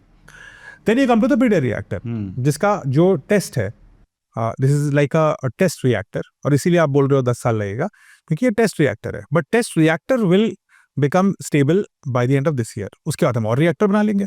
अब उसको बनाते बनाते मे बी 1 डेकेड लगेगा, मे बी 5 साल लगेगा, वी डोंट नो। आपकी टेक्नोलॉजी जो है वो वी नो कि हम कर सकते हैं इसको। Then we are moving into stage 3, which is the most critical stage as per Bhabha, and which is the most economically viable stage. पैसा, भारत आर्थिक मुनाफा उसी में बहुत होगा इंडिया को। और वो स्टेज होगी कि हम थोरियम को, जो क्या है, thorium is not fissile, yes, वो तो खुद नहीं करता, उसको फर्टाइल है। फर्टाइल है। थोरियम को कन्वर्ट आप करते हो U233 में। U233 is an isotope of uranium, और ये यूज होती है फॉर जनरेशन ऑफ इलेक्ट्रिसिटी। आप थोरियम से बम नहीं बना सकते, ठीक है, लेकिन थोरियम से पावर जनरेट कर सकते हैं। इट इज परफेक्टली, इंडिया का एथिक्स उसमें शामिल है, क्योंकि हम पीसफुल लोग हैं, है ना। सो हमें थोरियम से बिजली बनानी है थ्रू दिस पाथ। तो थोरियम को पहले, तो थोरियम को क्या करेंगे, फर्टाइल को जब हम फिसाइल में कन्वर्ट करते हैं तो क्या बोलते हैं, U233 ब्रीडर के थ्रू, जो हमने स्टेज 2 में बनाया। करेक्ट। इस ब्रीडर को चलाने के लिए हमें भारी मात्रा में चाहिए होगा प्लूटोनियम और स्टेबल सप्लाई, क्योंकि प्लूटोनियम इज वेरी अनस्टेबल। तो एक स्टेबल सप्लाई चेन चाहिए। वो कहाँ से आएगी, स्टेज 2 से। तो स्टेज 2 का प्लूटोनियम स्टेज 3 में जाएगा, यूरेनियम थोरियम को ब्रीड करेगा, फर्टाइल मटेरियल को फिसाइल मटेरियल में, यूरेनियम 233। इससे बिजली बनेगी। अल्टीमेटली भारत की बिजली अगले 10 साल में U233 से आएगी। और जो आप टारगेट बोल रहे हो, कितना आपने बोला था, 10-20% आपने बोला था ना। भारत जब तक 100 साल का होगा, आई वुड नॉट बी सरप्राइज अगर भारत की 100% बिजली थोरियम से आ रही हो। क्योंकि अगर हमने इसको क्रैक कर लिया तो फिर कुछ और क्यों करना। बस वो जितने हाइड्रो प्लांट हैं जिनकी ज़रूरत है, क्योंकि पाकिस्तान से पानी भी रोकना है, तो उन लोगों को छोड़ करके और थोड़ा बहुत सोलर जो डोमेस्टिक यूज़ के लिए चाहिए वो आप करिए। बाकी तो ग्रिड में यही चलेगा। इसी से आपकी गाड़ियाँ चलेंगी, इसी से आपका हाइड्रोजन डिसोसिएट कीजिए और गाड़ियों में फ्यूल की तरह भरिए, गाड़ी चलाइए 1000 किलोमीटर। इलेक्ट्रिक कार का भी प्रॉब्लम नहीं है आपको। आप तो कहीं भी गाड़ी प्लग करेंगे, पानी डालेंगे, वो हाइड्रोजन बन जाएगा, हाइड्रोजन आपकी गाड़ी में चला जाएगा, गाड़ियाँ चलेंगी, इसी से घर चलेंगे, इसी से आपका पूरा इंफ्रास्ट्रक्चर चल सकता है थोरियम से। तो ये जो हम इंडिया एक डिसएडवांटेज फील करता है कि लिथियम आयन के माइंस पे हमारा कंट्रोल नहीं है, ग्लोबल जो लिथियम आयन माइंस है, या शायद चाइना की जो है लिथियम आयन के ऊपर बहुत अच्छा कंट्रोल है, ये सब 10-15 साल का ही खेल है। देखो भाई, लिथियम उनके पास है, वो उनकी प्रॉब्लम है। शेल गैस चीन और यूएस के पास है, वो उस पर चिंता करें। लिथियम जिसके पास है वो लिथियम की चिंता करे। हमारे पास ना लिथियम है ना शेल गैस है, थोड़ा बहुत है लेकिन ज़्यादा नहीं है, ठीक है हमारे पास, लेकिन कुछ और है जो इनके पास नहीं है, थोरियम, हम उसकी चिंता करते हैं। प्रॉब्लम क्या है ना कि हम ग्लोबल कैकोफनी और ग्लोबल मीडिया की आवाज़ में इतनी ज़्यादा दब जाते हैं, और सिर्फ मतलब मुझे लगता है कि जो हिंदी भाषी आम आदमी है तो फिर भी बड़ा पर्सपेक्टिव है, बट जिन लोगों को थोड़ा ज़्यादा ग्लोबल पर्सपेक्टिव और ज्ञान मिल जाता है, वो उनको लगता है कि इंडिया की कोर स्ट्रेंथ भूल करके वो बाहर की चीज़ें देखने लगते हैं। करेक्ट। सो हमें लिथियम की क्या चिंता है? Why do we need lithium? जरूरत ही नहीं है, जरूरत ही नहीं है। मेरे पास थोरियम है, मैं थोरियम से काम करूंगा, मैं क्यों माइनिंग करूं लिथियम की? इट इज डिस्ट्रक्टिव, उसमें डीजल इतना यूज होता है, it is polluting, it is human rights issue. यहाँ थोरियम तो मेरे समुद्र के तटों पे पड़ा हुआ है, सोना ही सोना। मतलब जो अल्केमिस्ट पॉलो कोएल्हो है, पढ़ा है ना आपने, वो कौन से अल्केमिस्ट, वो दुनिया घूम के चला आता है खजाने की तलाश में, खजाना उसके जमीन के नीचे था। खजाना हमारी जमीन के नीचे है, और दुनिया में इससे बड़ा खजाना किसी के पास नहीं है। कोई कारण है कि भारत को देवभूमि बोलते हैं, क्योंकि यहाँ पर रिसोर्स ही रिसोर्स है। तो रिसोर्स की कमी नहीं है, बट पॉलिटिकल विल पावर चाहिए और टेक्नोलॉजिकल होमी भाभा जैसे लोग चाहिए। और इसीलिए आप देखिए कि डॉक्टर कलाम के अंतिम दिनों में सबसे ज्यादा अगर उन्होंने किसी टेक्नोलॉजी पे थ्रस्ट दिया तो वो थोरियम पावर है, कि इंडिया शुड बिकम। तो भारत के बड़े बड़े साइंटिस्ट ये बोल के गए कि थोरियम, वर्क ऑन थोरियम, तो India has to work on thorium. इसलिए आई बीन टॉकिंग, यूनिवर्सिटीज में करिकुलम क्यों नहीं है थोरियम का? There should be a BSc in thorium. Yes, सब छोड़िए आप, यूरेनियम तो बेकार है, वो तो हमने कर ली। अब बात करो थोरियम की। I want next generation to do thorium. मेरे को तो 11वीं के बच्चे को पढ़ाता हूँ मैं thorium. We literally have a virtual simulator named after Homi lab, Homi Bhabha के नाम पे लैब हम चलाते हैं पूरे भारत में, जिसमें हम बच्चों को वीआर ग्लास पे थोरियम कैसे एक्सट्रैक्ट करनी है ये सिखाते हैं, ताकि आगे चल के इंटरेस्ट आएगा। पूरी प्रोसेस तो मुझे भी नहीं पता, किसी को नहीं पता, but eventually somebody will do it, yes, and that somebody has to be me, my Indian boy or girl has to do it। क्योंकि किसी के पास मोटिवेशन ही नहीं है करने का। हाँ, जिसके पास नहीं है, जिसके पास धातु है वही तो चाकू बनाएगा ना। तो हाँ भाई सोना होगा तब ना आभूषण पहनोगे। हाँ, तो भारत के पास इतना सारा थोरियम है, और जैसे मैंने आपको बताया, this is more than everything else put together. कहाँ आप दुबई देखते हो कि दुबई तेल से अमीर हो गया, सऊदी तेल से अमीर हो गया, और अमेरिका तेल की कंपनी से अमीर हो गया, रशिया गैस से अमीर हो गया, फिर वो इलॉन मस्क शायद उससे अमीर हो जाएगा, लिथियम वो आजकल खरीदने में बैठे हुए हैं। हाँ, वो सब उनकी था। हमारा तो चांस ही है, और जितना जल्दी कर लोगे उतना अच्छा है। This is India short to global dominance. This is India short to global dominance sounds a very wrong word, but yeah, a globally empowered nation, and I'm sure कि जब हम ऐसा करेंगे तो हम अफ्रीकन नेशंस को और ऐसे इमर्जिंग इकोनॉमीज को हम थोरियम रिएक्टर्स देंगे, जैसे हमने कोविड में किया, और हम उनको फ्यूल देंगे इन लो कॉस्ट, जैसा हमने HIV मेडिकेशन में किया। अफ्रीका को तो हमने बचाया HIV से, नहीं तो ये तो लूटे डाल रहे थे सब उनको। तो जब मोदी जी कहते हैं कि 2047 में जो है 100वीं वर्षगांठ पे इंडिया सुपर पावर होगा, तो उसके पीछे प्लान है, ऐसा नहीं है कि इमोशन से भरा है। सो एग्जैक्टली, सो इसमें तो डॉक्टर कलाम और बहुत सारे from Homi Bhabha to Homi Sethna to of course Modi ji is a very great visionary. अब 2047 में भारत का प्रधानमंत्री कौन होगा, वी डोंट नो, बट उससे कोई फर्क नहीं पड़ता। स्वान दिवस जब भारत 100 साल का होगा और हम सही रास्ते पर रहे और सामरिक शक्ति रहे, मिलिट्री पावर, लास्ट पॉडकास्ट में मैंने इसी हम लोग ने चर्चा करी थी, क्योंकि जहां आपके पास थोरियम का आप रास्ता 50% भी निकालोगे ना, इतना बवाल करेंगे सारी कंट्रीज दुनिया में, पूरी दुनिया एक तो पहले रोकने की कोशिश करेगी, अनाप शनाप बातें हैं कि इससे धमाका हो जाएगा, इससे मछलियां मर जाएंगी, इससे खेत खराब हो जाएंगे, इससे पोल्यूशन हो जाएगा, इससे कैंसर फैल जाएगा, ऐसी बातें होंगी पहले तो। फिर जब आप और नज़दीक आओगे तो आपके ऊपर पॉलिटिकल प्रेशर पड़ेगा, आपको इकोनॉमिक इंसेंटिव देंगे, कहेंगे ये दे दो तो हम तुम्हें ये दे देंगे। फिर आपके साथ वो डील करने की, जब कहेंगे आप नहीं रुकोगे तो आपके साथ डील करेंगे, कहेंगे ऐसा करो तो हमसे यूरेनियम ना फ्री में ले लो अगले 10 साल तक, बट ये बंद करो। They will also do that. Then they will say अच्छा ऐसा करो तो हमें भी थोरियम, फिर शेयरिंग कहेंगे, चलो हमारे साथ करते हैं, कुछ साबोटाज भी करेंगे, सब कुछ करने की कोशिश करेंगे। साम दाम दंड भेद होगा भारत को रोकने से, थोरियम पावर को, और वो अभी से शुरू है। आज भी फॉरेन यूनिवर्सिटीज भारतीय स्टूडेंट के लिए थोरियम के कोर्सेज नहीं चला रही हैं, बट हम क्यों नहीं चला रहे हैं? सही बात है, दूसरे नहीं चलाएंगे, नहीं चलने देंगे, हम क्या कर रहे हैं, है ना? तो I think it's high time we institute, मतलब we should have an Indian institute of thorium power, and we should really take it to the grass root level. छोटी छोटी जगहों पे हम लेके जाएं कि ये भारत का नेक्स्ट बिग अपॉर्चुनिटी, हम नहीं कर रहे हैं इसको। So we should be prepared to face international opposition. उसके लिए पॉलिटिकल विल चाहिए होगी अगले 10-15 साल की, उसके लिए मिलिट्री माइट चाहिए होगी, उसके लिए पब्लिक सपोर्ट चाहिए होगा, उसके लिए टैलेंट चाहिए होगा। TIFR बना था 1940s में, है ना? ट्रेन करने लगा था भारत के लिए atomic scientist even before Bharat आज़ाद हुआ। हाँ, उसी प्रकार से वही विजन रखनी होगी जो होमी भाभा की थी, कि अभी से ट्रेन करो, क्योंकि 10 साल बाद, 15 साल बाद यही फ्यूचर है। हाँ, बच्चे बच्चे के सिलेबस में मैंने किसी भी साइंस के बुक में थोरियम के बारे में नहीं पढ़ा, जो करिकुलम में है। मैंने भी नहीं पढ़ा मैंने नहीं पढ़ा थोरियम। मैंने बस बेसिक हल्का सा पढ़ा था थोरियम, 1-2 पन्ने का थोरियम था बस, वो भी क्लास 12th की केमिस्ट्री की बुक में था। मैंने यूरेनियम पूरी मतलब खा गया, कितने चैप्टर, हाँ, मतलब यूरेनियम पी ली, इसको घोल करके ना, by all means we know thorium, uranium, yes, we थोड़ा बहुत प्लूटोनियम भी पढ़ा दिया, but nobody taught me thorium. और मैं भारतीय बोर्ड से पढ़ रहा हूँ, मेरे को ही नहीं पता, ये तो बाद में पढ़ा मैं, तो डॉक्टर कलाम के साथ तब समझ में आया ये क्या है। So why are children not teaching, why are children not learning this ना? तो ये that is where we get a little missing, है ना? हमें थोड़ा आइंस्टाइन पढ़ा देते हैं, हम ओपेनहाइमर पढ़ा देते हैं, भाभा नहीं पढ़ाते।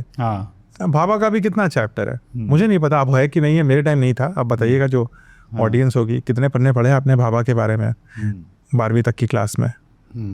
मुझे नहीं लगता पढ़े ज़्यादा, पता ही नहीं है। होमी सेटना कौन थे तो पता ही नहीं है। पता ही नहीं है। हाँ। आपको एक और इंटरेस्टिंग फैक्ट बताता हूँ, एक बड़े यंग व्यक्ति थे उस ज़माने में 1950s 60s में, Vikram Sarabhai. He went to Homi Bhabha. He said जैसे आप एटम का यूज़ कर रहे हो मानवता के लिए, वैसे ही स्पेस का भी उपयोग हो सकता है. And Homi Bhabha identified him and he said ठीक है आप करो. And department of atomic energy जो 1954 में बना था, उसमें 1965 में इंकोस्पार बना, एक स्पेशल सेल बनी. इंकोस्पार 1969 में इसरो बन गया. उसकी भी भूमिका जो है, So if होमी भाभा ने Sarabhai is रखी the father of India's space program, then Homi Bhabha is the grandfather of India's space program. Because Sarabhai को लाए होमी भाभा, उनको ऑफिस दिया, उनको जगह और रिसोर्स दिया with in atomic agency. Space started in an atom in India. ब्रह्मांड एक अणु में था, वो थोड़ा हाँ. वैदिक हो गया है ना. तो ब्रह्मांड की शुरुआत एक अणु से भारत में लिटरली हुई है, क्योंकि भारत में इसरो की शुरुआत डिपार्टमेंट ऑफ एटॉमिक एनर्जी से हुई. This is India's Big Bang moment. Bang moment, yeah, it all began.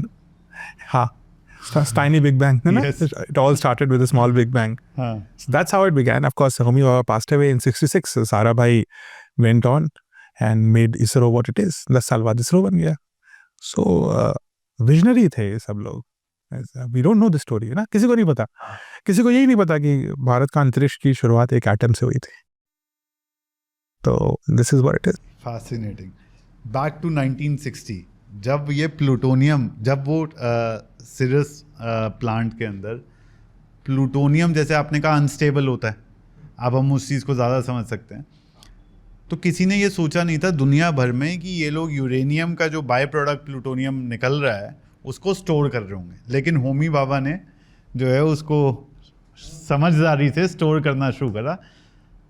Store भी नहीं किया, हमने उन लोगों को ट्रेन किया जो उस प्लूटोनियम को हैंडल कर पाए. ये स्टोर करना इज ऑल्सो अ कला. हाँ. मतलब ये कोई ऐसा तो है नहीं कि अलमारी है, चाबी है, अच्छी सी एक अलमारी बनवा ली, उसमें डाल दिया. You need to know how to store it, you need to know how to protect. भाई एक्सप्लोसिव है, प्लूटोनियम कैन इम्प्लोड, एंड अगर धमाका हो गया तो बॉम्बे उड़ जाएगा. So basically you had to store it with the relative safety standards. You need to have the right equipment to store it. You need to have the right spaces to store it. उनको कैसे protect करना है, और फिर store ही नहीं करना है, उसको रीयूज कैसे करना है. उसको डिटोनेट करने के लिए भी तो आपको लगाना पड़ेगा ना उसके चारों ओर explosives. That was Homi Sethna's job. तो he was doing that job, and या I don't think anybody realised it. It was a big secret. कुछ भी आपको मिलता नहीं है, आप मांगते हो तो वो चीज़ होती है. तो यानी कि 1956 में जब एशिया का पहला न्यूक्लियर रिएक्टर लगा था, उससे पहले होमी भाभा के दिमाग में शायद ये प्लान क्लियर था कि ये 1956 में ऐसा होगा. आगे जाकर के हम सेस्ना टाइप एक फैसिलिटी लगाएंगे जहां अगर हमें प्लूटोनियम का एक्सेस मिलता है तो हम फ्यूचर में कुछ ऐसा बना सकते हैं. राइट. देखिए ये वही बात है कि it's very easy to connect dots backward. In hindsight we don't know, हाँ. है ना. सो आदमी वही एक गीता वाला डायलॉग है यहाँ पे आपका, है ना, जो गीता का ब्यूटीफुल सबको स्मरण है उसका, हाँ. कि आप काम करते और फल की के पीछे लालच रखने का कोई मतलब नहीं है. तो आज का काम तो आज करो, देखो क्या होता है. भाई 1944 में he writes a letter, यार. It starts with a letter. Yes. Somebody who's unknown. Who knows Homi Bhabha? हाँ. जे.आर.डी. टाटा को एक लेटर लिखते हैं. हाँ. जे.आर.डी. टाटा कहते हैं हाँ आइडिया अच्छा है. हाँ. And he picks it up in the middle of a war. आप आज़ाद होने से पहले आप TIFR बना लेते हो. फिर देश आज़ाद हो जाता है. ग्रेट. फिर उसको ऐसा प्रधानमंत्री मिल जाता है. तब थोड़ा सोचा होगा कि नेहरू प्रधानमंत्री बन जाएंगे 44 में, कि देश भी आज़ाद होगा. ये भी नहीं पता था ब्रिटेन जीतेगा भी कि हारेगा. हाँ. है ना. सो उसके बाद आप देखते हो कि हाँ 45 में न्यूक्लियर तो रियलिटी है. TIFR बन चुका है, ठीक है. फिर वो एनालिसिस करेगा उसका. 48 में आप चूंकि TIFR बना हुआ है, एक चलता हुआ इंस्टीट्यूट है, तो प्रधानमंत्री इज इम्प्रेस्ड. तो वो क्या करते हैं, कहते हैं हाँ ये मेक सेंस, एंड से चलो पीसफुल लगते हैं. लेकिन 48 में हमारा एटॉमिक एनर्जी कमीशन बन जाता है, विच इज़ वेरी रेयर ना. जिस देश में इलेक्शन कराने ढंग से आए नहीं थे, एंड हमने जो है एटॉमिक में घुस गए थे हम. हाँ. और कॉन्स्टिट्यूशन नींव रखी गई थी. कॉन्स्टिट्यूशन नहीं बना था. हाँ, तब तो हम गणराज्य कहाँ हुए थे. रिपब्लिक डे तो स्टार्टेड इन 1950 ना. यस. सो देन 56 में या 54 में आप डिपार्टमेंट बना देते हो प्रधानमंत्री के अंडर. आप उसको पॉलिटिकल इंटरफेरेंस और इवन मिलिट्री से दूर रखते हो. एंड देन अप्सरा आती है 2 साल बाद. 4 साल बाद वो कनाडा वाला प्लांट आता है, कनाडा इंडिया यूएस वाला सिरस, उससे प्लूटोनियम निकल आता है, फिर चाइना अटैक कर देता है, फिर चाइना न्यूक्लियर पावर बन जाता है, नेहरू जी चल बसते हैं। फिर ये लगता है कि चाइना के पास न्यूक्लियर है, ये तो लड़ने को और बड़ा वैसा है कि कुछ भी कर सकता है, वी नीड डेटरेंस। तो हम डेटरेंट बनाने की स्थिति में नहीं है 74 में, पॉलिटिकल विल पावर भी शायद नहीं है उस समय 74 में। आप सोचो Indira, while she is one a war, India is still relying on foreign food grain. If you do something which they don't like, your green revolution is not fully in action, उसके रिजल्ट्स नहीं आए हैं, तो आप food reliant नहीं हो, आप self reliant नहीं हो फूड में, तो आप कुछ भी उनको एंटेगनाइज करोगे तो वो आपके खाने की सप्लाई काट देंगे। तो आप करते तो हो न्यूक्लियर रिएक्टर, बट कहते हो ये बम नहीं है भाई, ये बस एक्सप्लोजन कर रहे थे हम, पीसफुल धमाका किया है पीसफुली। तो एक बार अब जूम इन करते हैं 1973 और 74 में। 1974 Pokhran 1 the smiling Buddha operation, इसकी अपने आप में एक बहुत बड़ी कहानी है, क्योंकि इंदिरा गांधी भी कहीं ना कहीं टू स्टेट ऑफ माइंड्स में थी कि आगे बढ़े या ना बढ़े। जब तक सेतना जी ने उनको जब फ़ोन पे बात हुई और उन्होंने कहा कि मैं शाफ्ट में बॉम्ब डाल रहा हूँ और अब निकालूंगा नहीं, and then she also form their mind कि हाँ ये आगे बढ़ेंगे इसको लेकर के। इसके पहले और इसके बाद की कहानी क्या है? 1974 पोखरान में क्या हुआ था? बांग्लादेश 1971 में आज़ाद होता है, इंदिरा गांधी का गोल्डन मोमेंट है वो, इंदिरा गांधी का पीक इज 71।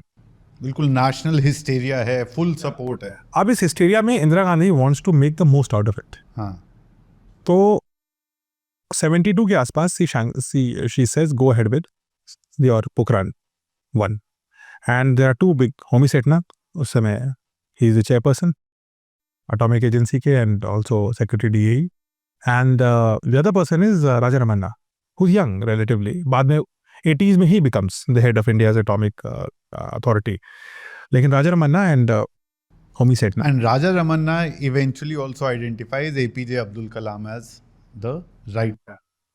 हाँ, but Raja Ramanna has his, obviously they worked a lot together. Always understand, Kalam went through another route.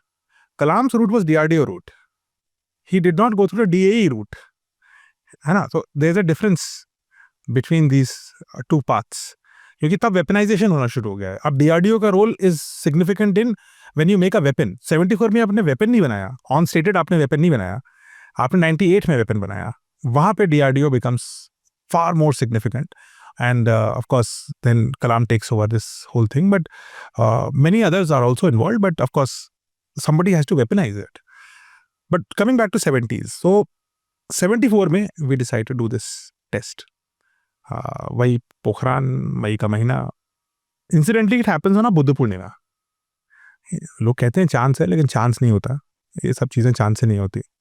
Buddha Purnima के दिन छुट्टी होती है, मूवमेंट कम होता है, सिविलियन मूवमेंट कम है, ट्रेस करना मुश्किल है, छुट्टी हो रही है तो समझ में नहीं आ रहा है कि लोगों का मूवमेंट परिवार के अंदर बाहर कर रहे हैं या क्या। पोखरान सैटेलाइट तो दिख रहा है आपको, है ना।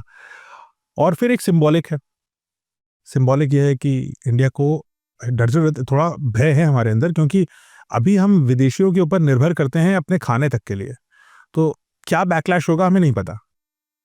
तो 74 में जब हम टेस्ट करते हैं तो पहले तो हम जो प्लूटोनियम यूज़ कर रहे हैं वो भी कहीं और से आया है, हमने किसी और प्रोजेक्ट से निकाल करके इधर लगाया होगा। और दूसरा ये है कि स्टिल अ नेसेंट कंट्री, अभी भी दूसरों शक्तियों पर निर्भर हैं, तो वी वांट टू पोर्ट्रे कि ये वेपन नहीं है, तो हम पोर्ट्रे ये करते हैं कि ये तो टेस्ट है, it's a test explosion, it's a peaceful test explosion. तो ये तो साइंस का एक्सपेरिमेंट है साहब, धमाका होता है कभी कभी साइंस का एक्सपेरिमेंट है, बस उतना ही है, हथियार थोड़ा ना बना रहे हैं हम, और ना हम बनाने के हमें कोई आगे की चेष्टा है, ना हमारी कोई इच्छा है बनाने की, तो हमने कोई इसके बाद टेस्ट नहीं किया, वो करके ख़त्म कर दिया। यील्ड देखिए, हमने कुछ 12 या 14 किलो टन की यील्ड आई थी, विच इज़ गुड इनफ, मतलब वो हिरोशिमा नागासाकी बॉम्ब से ज़्यादा यील्ड आ गई, तो ठीक है, हम ठीक ठाक न्यूक्लियर बॉम्ब बना सकते हैं। एक दूसरी तरफ हमें अपने टीथ भी दिखाने हैं चाइना को कि भाई देखो तुम्हारे पास है, क्योंकि हर बार पाकिस्तान को हम हराते थे तो अगली बार चाइना आ जाता था बीच में। So you want to show China कि हमारे पास बम तो नहीं है बॉस, लेकिन डराओगे तो बना भी लेंगे, टाइम ही लगेगा। उसके बाद इंडिया के ऊपर बहुत सैंक्शंस लगती हैं, जो रिएक्शन होता है वो हम एक्सपेक्ट नहीं करते, हमारी एक्सपेक्टेशन से कहीं ज़्यादा वेस्ट इस पर रिएक्ट करता है। Part of the reason could be कि वेस्ट को ये लगता है कि हमने इनको रिएक्टर्स दिए साइंटिफिक टेस्ट के लिए, उसका प्लूटोनियम इन्होंने इधर का उधर कर दिया, ठीक है, और उससे ज़्यादा कि हम पकड़ नहीं पाए। और उससे बड़ी बात यह है कि कोई भी चीज़ आप एक्सपेक्ट करते हो ना कि यार ये तो छोटा कंट्री है, बेकार कंट्री है, पढ़ा लिखा नहीं है, तो आप किसी को कुछ सोचो कि ये ऐसा ही है, और फिर सडनली वो आपके सर पे सवार हो जाए, मतलब एकदम से अचीवमेंट आ जाए, तो एक ईर्ष्या भी आती है। So there is an element of jealousy, there is an element of disappointment in my own security agency कि बचा ले गए।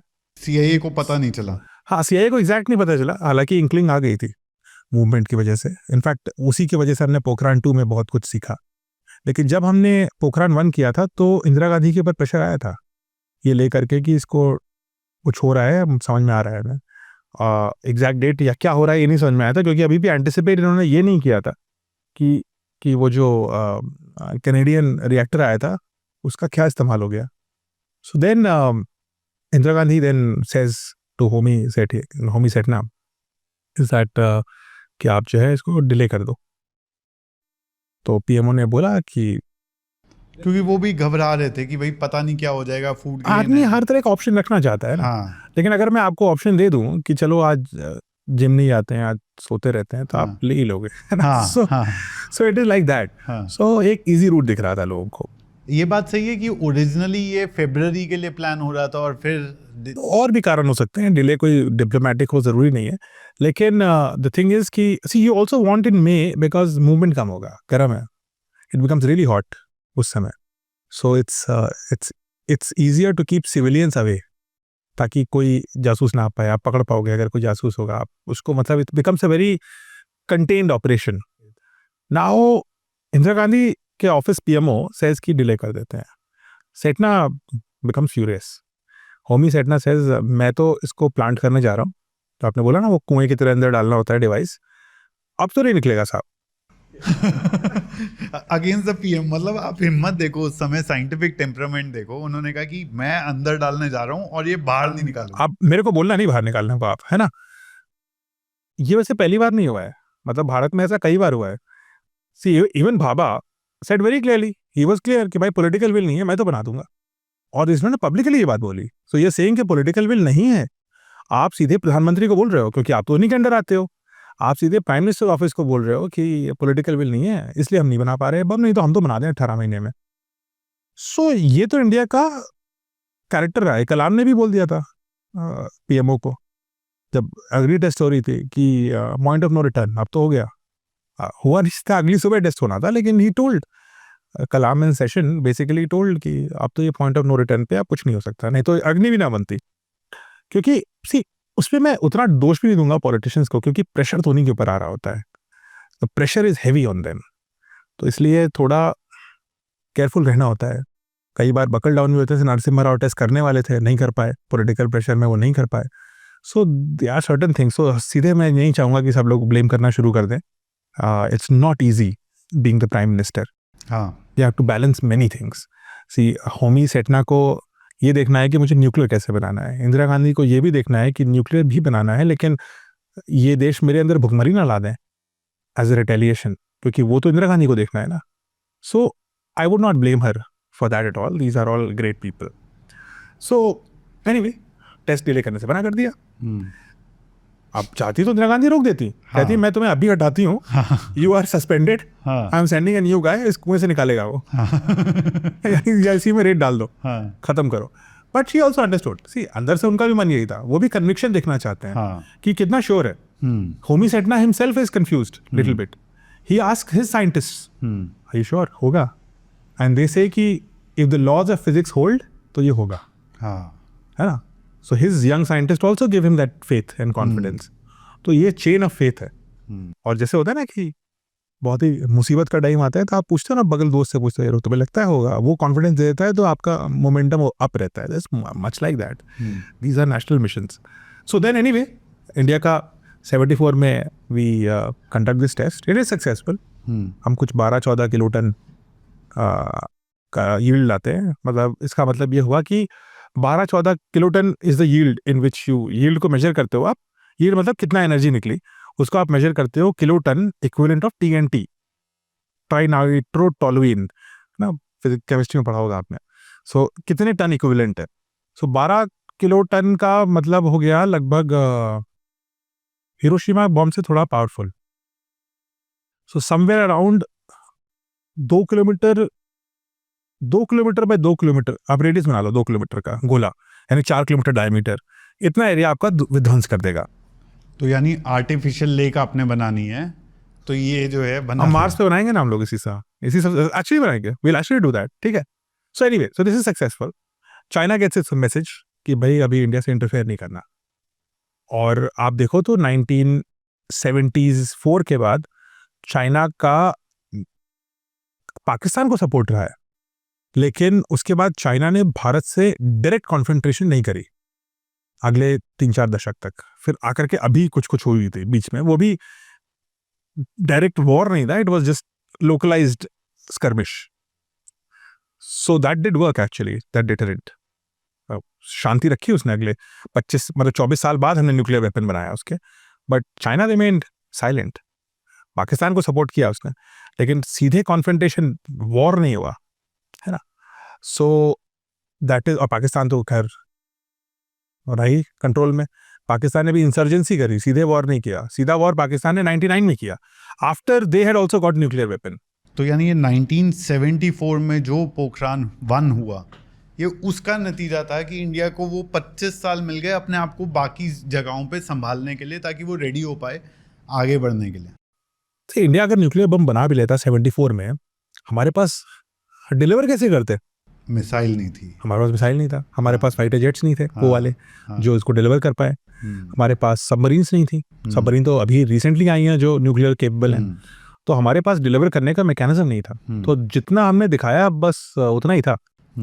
सो यहाँ तक सर हमने समझा कि आज़ादी से पहले जो चीज़ स्टार्ट हुई थी वो 1974 पोखरान 1 तक इंदिरा गांधी की लीडरशिप में कहाँ पहुँची. 1974 से लेकर 1998 तक की भी एक जर्नी है, जिसमें पूरी दुनिया की डिप्लोमेसी, जियोपॉलिटिक्स, इंडिया की खुद की पॉलिटिक्स और साइंटिफिक टेम्परामेंट जुड़ा हुआ है. नेक्स्ट पॉडकास्ट में ये वाला जो एरा है 1974 से 1998 का, वो आपसे समझेंगे. 3 पॉडकास्ट का ये जो हमारा सीरीज़ है the nuclear history of India, इसको एक एक करके डिकोड करेंगे. नेक्स्ट पार्ट के लिए कमेंट्स पे ज़रूर बता देना कि कैसा लगा ये पॉडकास्ट और क्या क्या और सुनना चाहोगे. थैंक यू सर आज टाइम निकालने के लिए. अभी एकदम इसके बाद हम लोग जो है नेक्स्ट पॉडकास्ट और उसके बाद नेक्स्ट पॉडकास्ट भी शूट करेंगे.